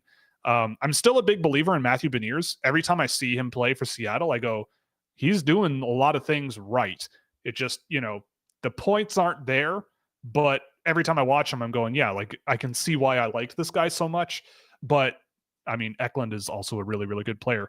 That was a weird year too, 2021, where there was a bunch of players, I think, who could have been argued at number 1, like this year.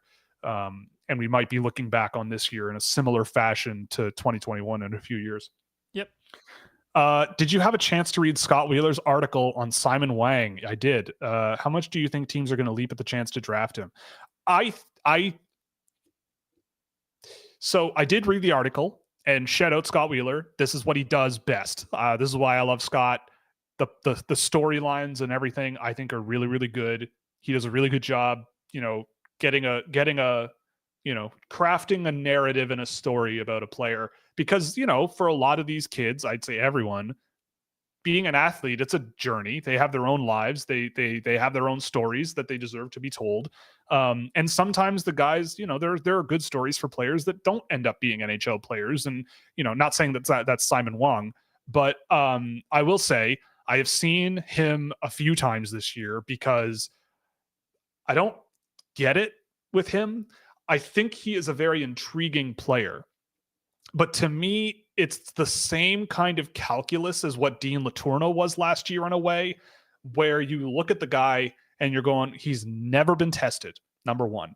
Like, never, like the OJHL, I don't care. It's not a test. Like that, like Canadian high school hockey for Dean Letourneau, it's not a high level of hockey. I think the OJHL is better than Canadian high school hockey, but it's not good.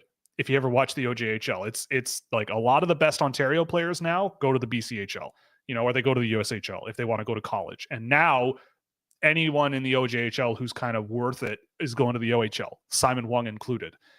But to answer your question quickly, I think for me, it's going to matter how he plays with Oshawa. He's now with the Oshawa Generals. He's played a game. I'm going to give him a few games, and then I'm going to circle back on him and check him out again. When I watch him in the OJHL, I go, this guy could be interesting in time, but he's not there. Like, he is big. He's humongous big. He skates really well for a humongous big guy. And there are moments with his skill level where you go, he's doing something here. But for me, the awareness of the ice with the puck on his stick and the ability to actually defend and play along the boards and create turnovers and get moving offensively, it's tricky. But if someone hits him in stride, or he has some time to wheel up in the defensive end, he can do stuff. Or if he's in the offensive zone and he can shake off a guy at the blue line, he's really good at it, right? It's just he's in the OJHL doing that, which to me, okay. But putting him in the first round, like he's a well under point a game guy in the OJHL. And, like, again, it's like the Dean Letourneau thing. And it doesn't always come down to points, right? Obviously. But like what I was told at the draft this year was there was a couple of NHL teams who were like, we can't put Dean Letourneau in the first round because we're staking our reputations on this. And he hasn't been tested in Canadian high school. He's going to jump straight to college, which is a huge jump. And we don't know how that's going to go. And just by virtue of taking a leap of faith that the development will work, like, the only reason that they're giving that charity to those players is because they're 6'6", 6'7", right? If they're 5'10", nobody gives them that charity, right? So I'm a little tepid, I would say. I love the story. I think it's just a great article. It's a great story. But as an analyst, I'm cautious. I'm very cautious based on what I've seen. But if he goes to the OHL, and I'll check in maybe after 10 games or so, and he's what a really good OHL defenseman looks like on a good team, then yeah, he's on my list. He's ranked, but he's not a first round or a second or even a third round pick for me. He's a guy who is interesting. You could take a swing on him. Who knows what happens? He's a nice mystery box. What's in the box? What is in the box? Find out on Game Tape, because we have scheduled an interview with him tonight, actually. Oh, okay. I did not know that. Yep. Okay. If Canada's top 6 players, McDavid, Marner, Makar, McKinnon, Reinhart, Crosby, play at their best at the Four Nations, the Four Nations will not be close. Disagree. I think the Americans' top 6 also can skate with them. 100%. I don't know. I think the top 2 lines, I guess that's a top unit plus 1. I think those guys could go toe to toe. 100%. Eddie Genborg, first round talent. I don't think so. He's in my late second, I believe. I think Genborg is a pretty limited upside guy. He's a little bit slow, but he's physical. Like, Genborg is a guy who he'll get drafted, obviously. And I think that if you put him around guys who, are more skilled and faster and everything, he can be a complementary physical guy. He plays simple, give and goes, go to the net, hit guys, do the thing. NHL guys will be gravitated to that. I don't put him in the first round, I don't think, but I also value taking on a little bit of risk, especially in the late first round. You're drafting him in the late first round to be a bottom 6 energy center who isn't super fast, but is a rock on skates and a bit annoying to play against and can go to the net, smash a few goals in, and just keep things simple and effective. Sorry, gotta readjust myself here. Are you concerned about Caden Lindstrom's development being hampered by his injury? I mean, yeah. He was injured last year for quite a while. Mm-hmm. It was a risk, I thought, to draft him that high. I always rank players based on the talent level that they showcase. But to me, I'm still a little bit surprised that Columbus skipped Berkeley Catton and went for Caden Lindstrom. But Lindstrom is bigger, he's more physical. So maybe that's what they were looking for. But yeah, I mean, if you haven't played much in the last 10 months, right? He hasn't played all that much. He came back for the playoffs last year and was not amazing. And he hasn't played since, right? So yeah, there is a bit of concern there. But as a player, I'm never like jumping off the boat on a player, really. You got to kind of let these things play out, right? You just kind of also have to go, well, if he comes back and isn't amazing, like, is it time to be like in panic mode and think he's a bust? No. But, you got to hope he has a healthy season next year and a healthy season after that, and it might prolong the period of time it takes for him to get to the NHL. But other than that, whatever. But it just, to me, it's like, you got to be careful going from, well, this isn't how we expected things to go, like, and then to mode, right? Like, we might have made a mistake. Like, I don't think that's where I am at all, but we'll see. And then he gets traded for a package to another team, just like their most, it's like another high-end pick that they took. Yeah. Columbus, man. Yeah. Has Martone solidified himself as a top 3 pick after, this isn't phrased correctly, but after another elite game in the OHL with 3 points plus 4. Okay, yeah, I mean, if anybody hasn't cemented Porter Martone as one of the best players in the draft at this point, I don't know what to tell you, because he's great. What is the long-term point production of Matty Beniers in your opinion? I mean, I kind of always projected him as sort of a good second line 60 point guy who's just really efficient at both ends of the ice. And he's on pace for 40 points this year, which is better than last year. And he started with a 57-point year, which is kind of where I expected him to be. So if that's what his long-term path is, like, I think that's totally fine. Like, Beniers to me was a guy who always was just a really impressive glue guy, possession player, give and goes, moving the puck, playing with skill, creating passing lanes. He did a lot of things really, really well. And so I look at him and I go, he's obviously, working through some stuff. I don't know who he's playing with this season. I would be curious to see who his line mates are. I'll go look. But as a second line guy down the road with like a first line guy ahead of him, like a really, really good player on their first line, like Seattle just doesn't have that. They don't really have an elite sort of first line guy that can play. So he's been playing with McCann and Burakovsky largely recently. Eberle before that. And right now he's playing with Schwartz and Gord. Right. And it seems like he's been better there. So that group seems to work a little bit more based on the very limited sample there is of that. So in general, though, like, his impact on the game has largely been pretty good defensively, which is not what I expected. But I think that's more a case of, like, he does everything but struggles to generate offense. Like, he's so good at having the puck and maintaining possession and and keeping possession as a unit with his line, it's just the puck doesn't go in the net. And he is underperforming his expected goals this season, it seems, to this point. So I hope he regresses positively, but I don't expect too much more than what he is already, right? Just a really good second line guy, 50, 60 points a season, really, really useful player to have on your lineup, that just has a good, long, solid career. Like, I could see him having a really good season the way Elias Lindholm did if they put really great wingers around him, because I think Elias Lindholm had near 100-point season because he was with Johnny Gaudreau and Matthew Tkachuk, and it's like he can be the Elias Lindholm of an exceptional line. Yeah, I agree. But that's like the absolute ceiling kind of thing, and there has to be some really elite talent around him. And it's weird because Seattle just drafts a bunch of solid second-line centers a lot of the time. Like, they just have a ton of those guys. They've got Shane Wright, who's been pretty good this year, Matthew Beniers, and Berkeley Catton. And I think you're a little more optimistic on Catton than the rest of those guys, if I'm not mistaken. Yes, I love Berkeley Catton. Yeah. And they also have Chandler Stevenson, right? So it's like they've just got a bunch of really good, or a bunch of good, but not great or elite players on that team. Right. And I think that's where the lack of production stems from. Yep.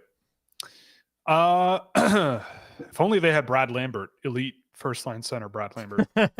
If only. Who was pretty good the other night for Winnipeg, must say. We watched some of that game. Yes, we did. Pretty good. Winnipeg's actually, I think, 3-7 in their last 10 now, so they're sliding. But they were bound to come back down to earth at least a little bit. Yeah, they were really rocket shipping there for a while. But they're still a good team. I think they look pretty good. They're solid, yeah. Yeah.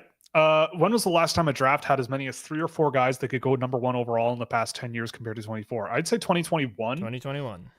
2021 is the most recent one. Yeah, like I don't really think there was a whole lot of competition for previous years. I mean, again, we've talked about this a few times on the show, but like the narratives around the draft are almost always never how it really works out long term, right? Like I think you could go to 2017 and make the argument that there are quite a few players that you could have put at number 1 overall. And when we look back on it, you're like, I see that, right? Hischier went and won. Obviously, Nolan Patrick had his issues, but Heiskanen, Makar, Pettersson, could any of those guys go toe-to-toe with Hischier for number 1 that season?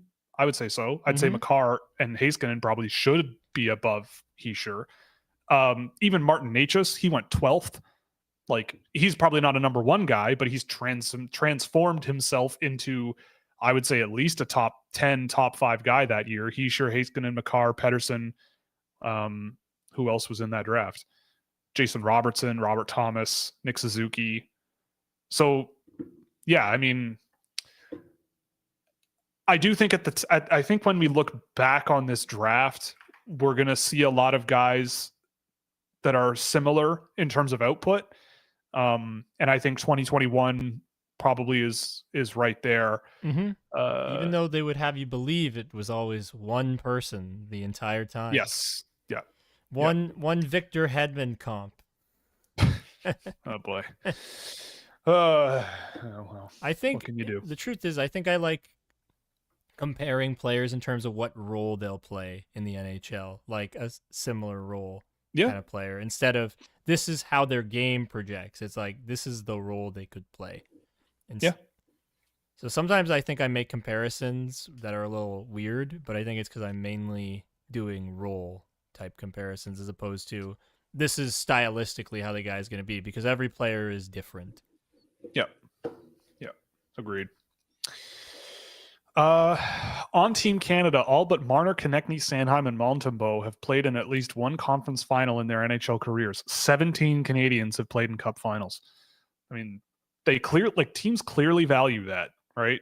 Who are the playoff performers? Who are the guys that rise to the occasion when and Marner's things won a are Memorial tough? Cup, so true, which is basically the same thing. Exactly. If you think, like the CHL has way more teams than the NHL, so if you think about it, winning a Memorial Cup is the most impressive thing in the world, really. You know, you're the best out of 60 teams. That's amazing. Marco Antala robbed from Team Finland for big per 60. It would have been too much to handle. I need to know how big Marco Antala is. Oh, he's 39 years old. Oh. Who is this person? 6'8" winger, still playing in Liga. That is a deep, deep, deep cut. So credit to you, J Mulk, because holy smokes, what a big boy. Former Chicago Blackhawks 9th round draft pick, Marco Antala. Probably just like, he's huge. Let's take a swing. 6'8", 240 pounds. That's terrifying. Hellenius' AHL production is awesome. Hopefully he makes some noise at the World Juniors. Yeah, he should. If he doesn't, it would be problematic. He should. But yeah, he's been good this year, for sure.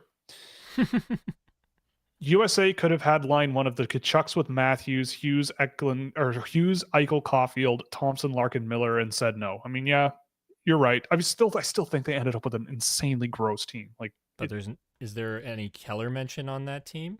No, because Keller is too good. He's too good. You can't put too much good players, too much man on a team, you know? Yes, I saw Hagen's got a game winner last night on the OT winner. Stiga also scored a goal and I think had an assist on the game winner as well. So 2 points from my boy. And yeah, they're a good pair there.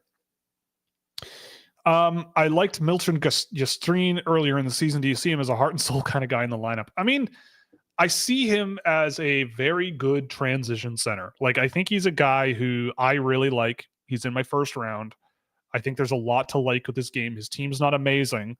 But in terms of that, you know, like AJ, a lot of the offensive things we saw out of Celebrini, those spin passes and getting off the boards and that fun in transition, that's kind of Milton Jastreen, just not as good and not as, you know, defensively apt. But really, really good transition player, Jastreen, and a really good playmaker offensively in the offensive zone. Some of the more impressive sort of rush offense moments this year, I think, have come from him. So yeah, I like him. I don't have a ton of huge expectations for him in the NHL, but really fun player to watch. Lots of talent. You leave him in Sweden for a while and see what happens. Have you checked in on Redeem the Dream Murtka in the WHL yet? I have not, but I will, because actually I saw him a little while ago, so I haven't seen him. I haven't had the need to see him recently. But the rest of the season obviously will all be WHL for him. So looking forward to that. Is it weird that the player on an opposing team I'm worrying about the most as a that's a long sentence. Is it weird that the player on an opposing team I am worrying about the most as a Canada fan is William Nylander?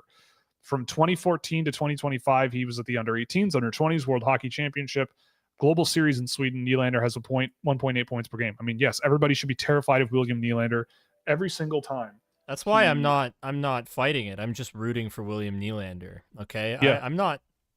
I don't care where William Nylander goes. My allegiance goes, and clearly he has stayed with the Toronto Maple Leafs. So I made the correct decision because William Nylander is there. So that is how I look at it. So I'm rooting for Sweden because William Nylander is my favorite player ever, yeah. And I don't care. Follow the players, not the teams and countries. Follow the players wherever they go. And yes, I agree. We all know Finland will end up facing Canada in the finals. I know. It's going to be Finland in the finals because Team Europe made the finals at the World Cup. That was kind of hilarious. And yeah, who knows? At this rate, Finland could win anything. Nothing is worse than those godforsaken Cards for Kids advertisements. Yeah. You are 100% right. There is nothing worse than those. But they're unforgettable, and that's the point. Everybody knows the song. Everybody knows about Cars for Kids. Don't remind me. Everybody knows. So I know it off by hand, unfortunately. It's annoying, I could recite it right now, and it's painful. Same. Like I'm squinting in agony at the moment because I am feeling it. I am feeling the depression take over as I hear 1877 Cars for Kids. Hey, I still think about Juicy Fruit based off of the Juicy Fruit jingle from when I was a kid. And I don't know if anyone else remembers that one. Juicy fruit is gonna move you. Yeah, get your skis shined up, grab a stick of juicy fruit. The taste is gonna move you. Yeah. Get a stick, pull it out. The taste is gonna move you when you pop it in your mouth. Oy vey, that is not pleasant when you just... I will die with that song in my head one day. Will's last I've just words, accepted it. The taste is gonna move ya. Oh my God, I'm grabbing a stick and pulling it out. And then I'm out. That's it. My last words, pull it out. Anyway, oh boy. Thoughts on Luke Misa? He's sick. Luke Misa rocks. He's currently, oh my God. He's currently riding a 10-game point streak of 2, 4, 6. Oh, I guess I could just scroll up. He has 19 points in his last 10 games. Awesome. And then in the previous 5, he had 9. So he has 28 points in his last 15 games. Love it. So, we saw him in one of the first games of the year, and he had like 3 or 4 grade A chances that just didn't go in. Yep. So usually when that happens, they go in sometimes. And regression is a real thing, right? If you flip a coin 10 times and it comes up tails every time, your odds of flipping heads, on an individual flip doesn't change, but the odds that the next 10 will also be tails is unbelievably small, right? Mm-hmm. So if you do good things enough, they might not go your way every time, but you're still doing good stuff and you'll get rewarded for it eventually. But I do remember you saying, oh, Luke Misa is going to be so good all year and not score any points at that game. So yes. Yeah, but now he is. So cool beans. Will thought he was going to be cursed all year and be sad about it. Yep. Well, he's on pace for 93 points now. And if he keeps up this pace of play, let's see. Yeah, since the end of October, I'm just going to do this real quick. Since the end of October, where are your points? Since the end of October, he's got 31 points in 16 games. That's almost 2 points a game. So if he maintained that rate of scoring for the entire season, he'd have 132 points. That's literally literally one below 2 points a game in that stretch. That's a straight month and a half. So it's not some streak. That's a month and a half of hockey. And before that, he had 3 points in 9 games. But Will, it just tells you how good Porter Martone is, because clearly guys who are that small can't do that alone, right? No. Yeah, like the worry with Martone is the pace of his game isn't amazing and he's not the fastest guy in the world. So I guess he's just doing everything himself. He doesn't need someone who's faster and skilled and, more intense with speed and aggressiveness defensively. They don't need that, don't put those guys together at all. Let's just ignore the small guy and give all the credit to Porter Martone. But no, I'm not surprised really, because Luke Misa rocks. And I still can't believe he was a 5th round pick, but we'll let bygones be bygones at this point. Have you talked about the World Juniors yet? We did. Thoughts on Slovakia? If Dvorsky comes, I genuinely think this team might do better than last year. No, I don't think they will. Dvorsky's not going to save the team. I imagine, he's not on their roster right now, but maybe he will be. I don't think he's going to be enough to, they don't have much. Pekarchik, Sturbach. Yeah, there's not a whole lot there for me. What have you thought of Henry Brustavets this year? Fun to watch. Definitely benefits playing with Sam Dickinson a lot. I see him as a more interesting version of his brother Hunter. He's skilled and confident and more mobile, I think, than his brother. I think he keeps his game a little bit simpler and more effective than Hunter does. So Dvorsky's confirmed to be going. Good for him. I still don't think it's going to be enough for Slovakia. But at that, now they're going to win the gold medal at that point, now that I've said that. But yeah, Brustavets, I've liked. He's on my watch list. He's not on my full list right now. I think defensively, there are still issues with footwork and physicality and closing out those situations. And London just always has the puck. So It makes it tough to get a read on him defensively, but he's good. I mean, I like him. I like him a lot more than I liked his brother, I remember. But he's not like a super high priority for me in this year's draft, I don't think. Have you checked on the PWHL yet, and do you think it could be stable for a while? Failure looks fun to watch and can't wait for Primerano and Harvey. I think it's going to stay. I was looking at tickets to go to a Scepters game, and they're all gone. Well, the mic. And what? What? There you go. Now it's better. Oh, okay. I must have hit the cable. These stupid cables. Anyway, the PWHL. I think it's going to be here to stay. I was looking at Scepters tickets not too long ago.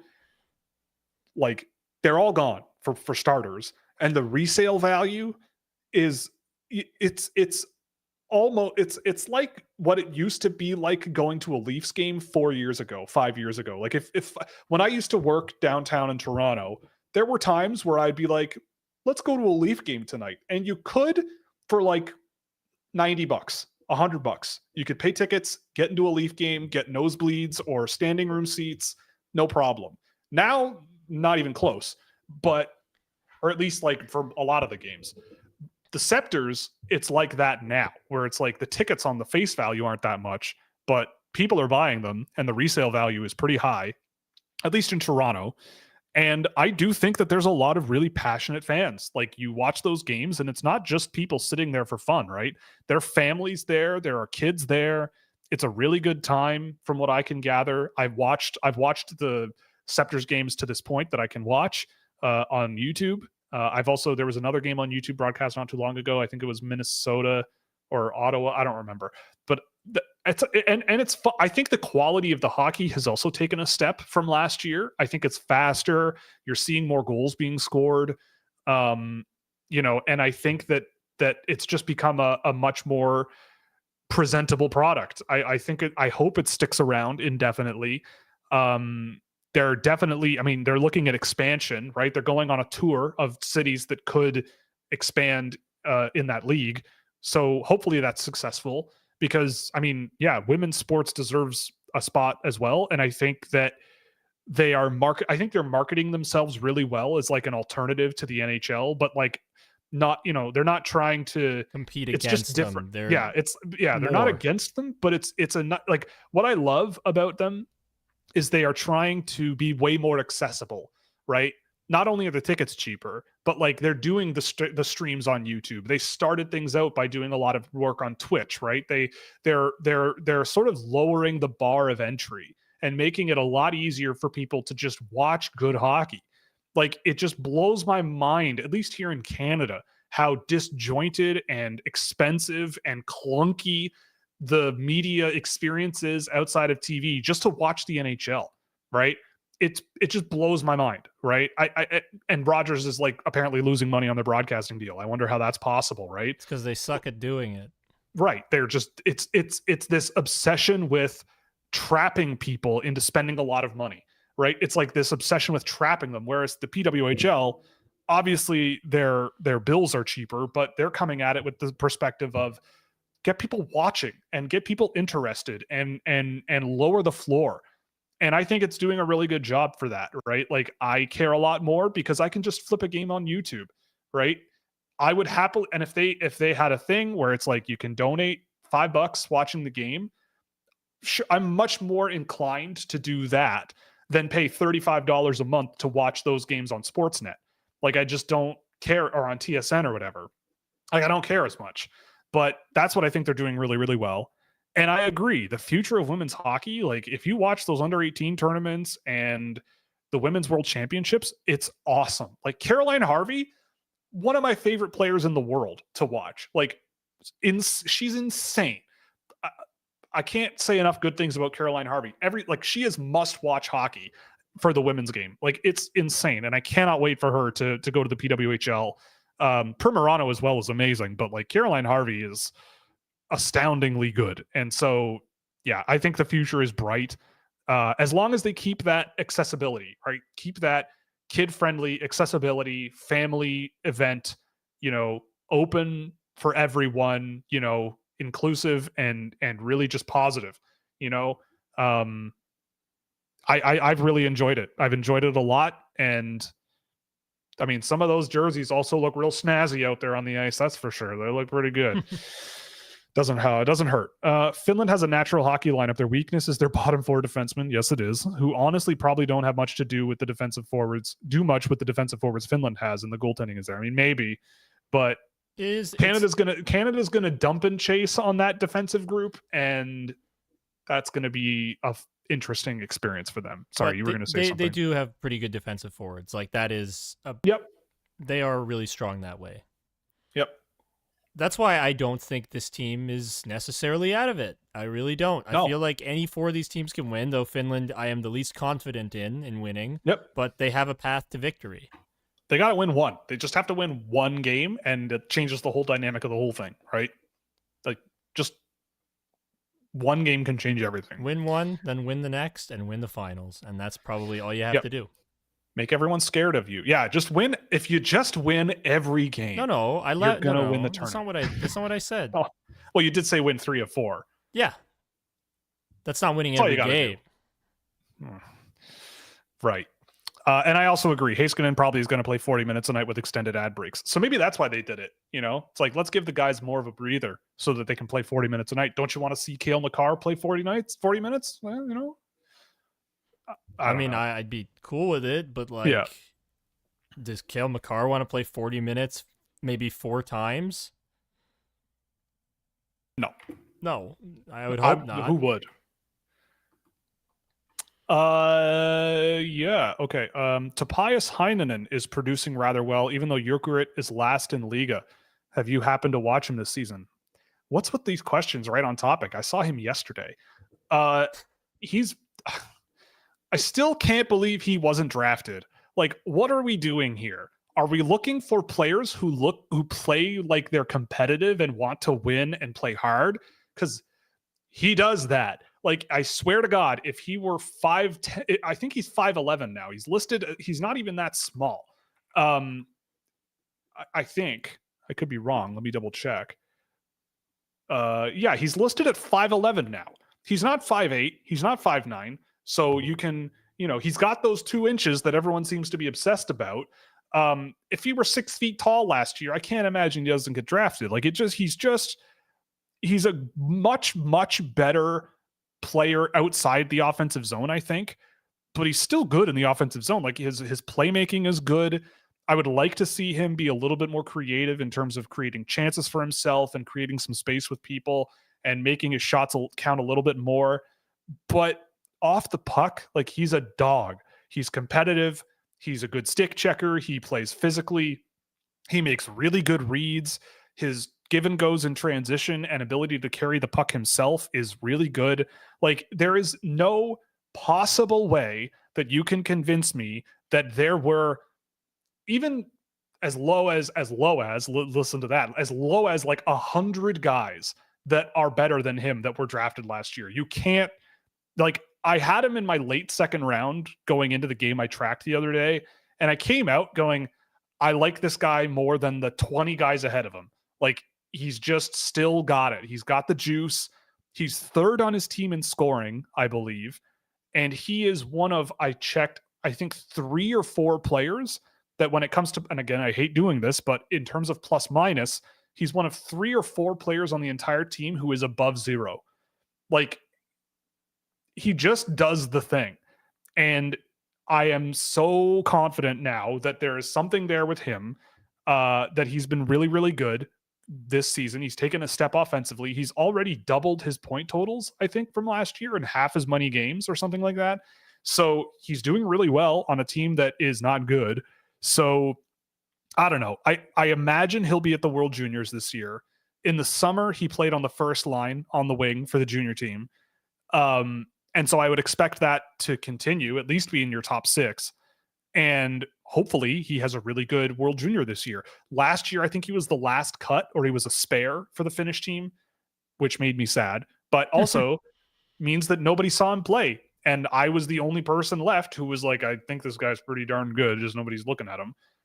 And I hope that now that changes, because number one, if the NHL sort of catches on and goes, okay, maybe this guy is actually worth drafting, I've already got him on my team. he's a team scouching boy already, and that's pretty good with me. But I've seen him a bunch of times, and I just really it's these guys who you put over the boards, and as a coach, you can go, great work. Like, you may not have scored, but they didn't score on us, and you gave me what you need in order to be good at this game. Fast, competitive, skilled, selfless. He checks a lot of the boxes. He's just not 6'2", and he's, I think he's got great offensive tools, but he doesn't get the chance to use them all that often. So I get the feeling that long time frame, I think he's got a good trajectory. Thoughts on Yegor Bai? How about I say bye-bye to this question, because he plays on Sakhalin Island and he's an 05 goaltender. But he does have good numbers, but and it's a David Phillips question. And it's a David Phillips question. Yeah. So that's the most important part. Yeah. Yegor, bye-bye. But I'll put him on the list there. He's in the tab group. Okay. The last Conn Smythe winner who was American was Patrick Kane in 2013. That's pretty strange, but interesting. Don't worry about it. 2025 will feature Austin Matthews, so it's all good. Nice. All right. Last question of the day. Any thoughts on the WNBA Toronto team name, the Toronto Tempo? I like it. Push the pace. I don't know what the reaction has been, really. I haven't really been on Twitter ever, really, in the last while. Blue Sky. Well, yes. All the other liberals. Excuse me while I do this and flip my nose up at all the idiots still on Twitter. On the right wing.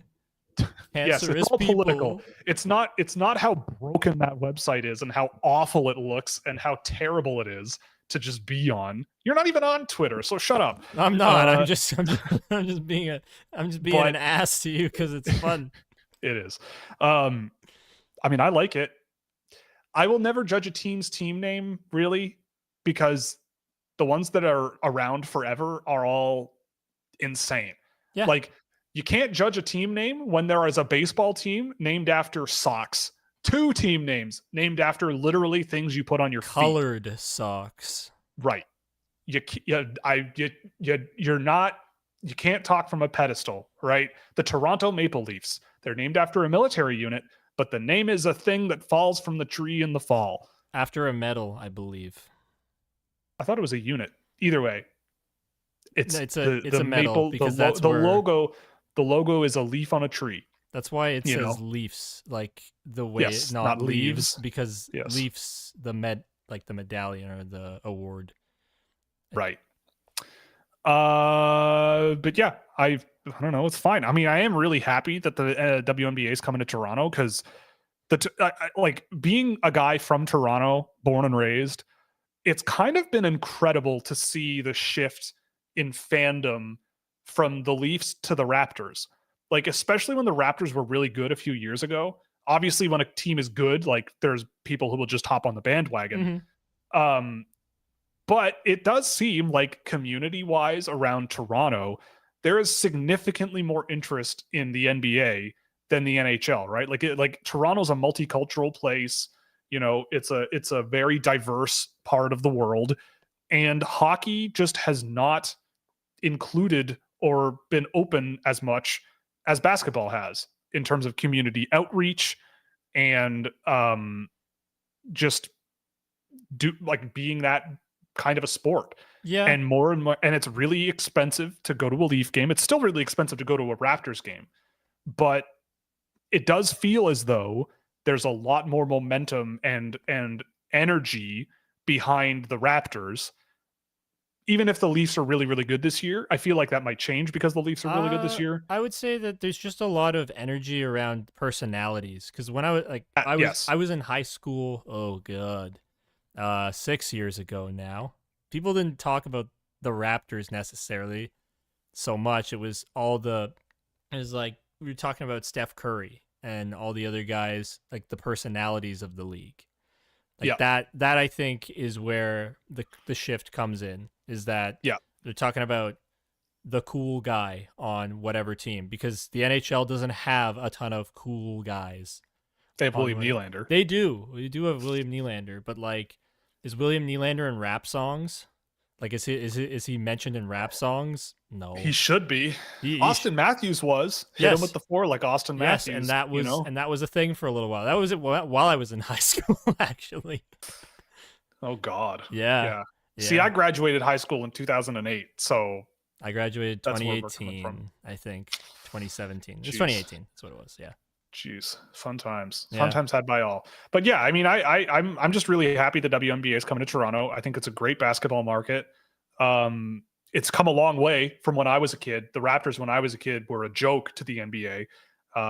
They were so much of a joke that it's kind of amazing they survived Vancouver being relocated to Memphis. The Vancouver Grizzlies were a thing for a little while, and just as they started gaining a little momentum, they moved to Memphis, and that was it.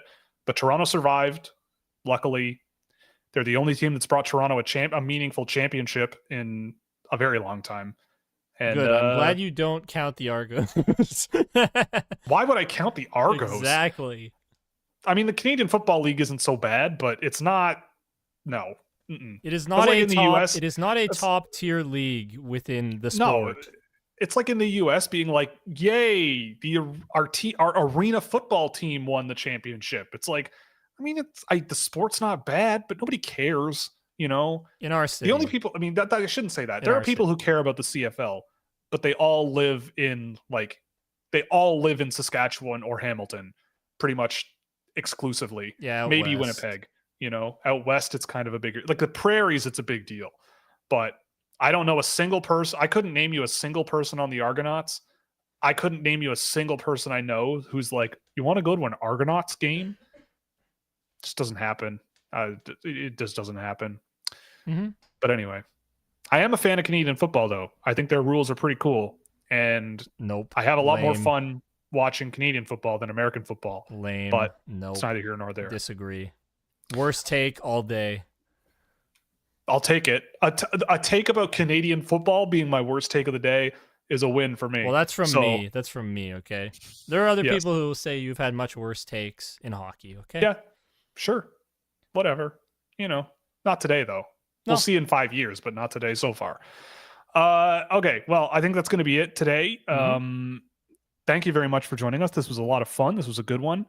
Lassie, I'm sorry. I just cut you off. You can come back on Monday night and ask the same question, or I could just write it down and we can follow up on Monday. But anyway, this was a good time. Again, all of our sponsors are in the description. We're going to get out of here. Thank you for joining us. AJ, do you have any parting words, whether it's the Four Nations tournament or the Slovak World Junior team, or what your thoughts are on, you know, Tobias Heinonen or whatever? What do you got? I think you know where my thoughts generally go toward. Yes, you do. Towards the end of the show. Oh, yeah, you don't have a clue, eh? What could I be thinking about? Well, the Leafs are doing pretty well this year. They're the top of the Atlantic Division, and I know I've said it 20,000 times already, but Leafs for Cup, baby, plan the parade. Good night. See y'all next show, and please like the stream. Go Leafs, go.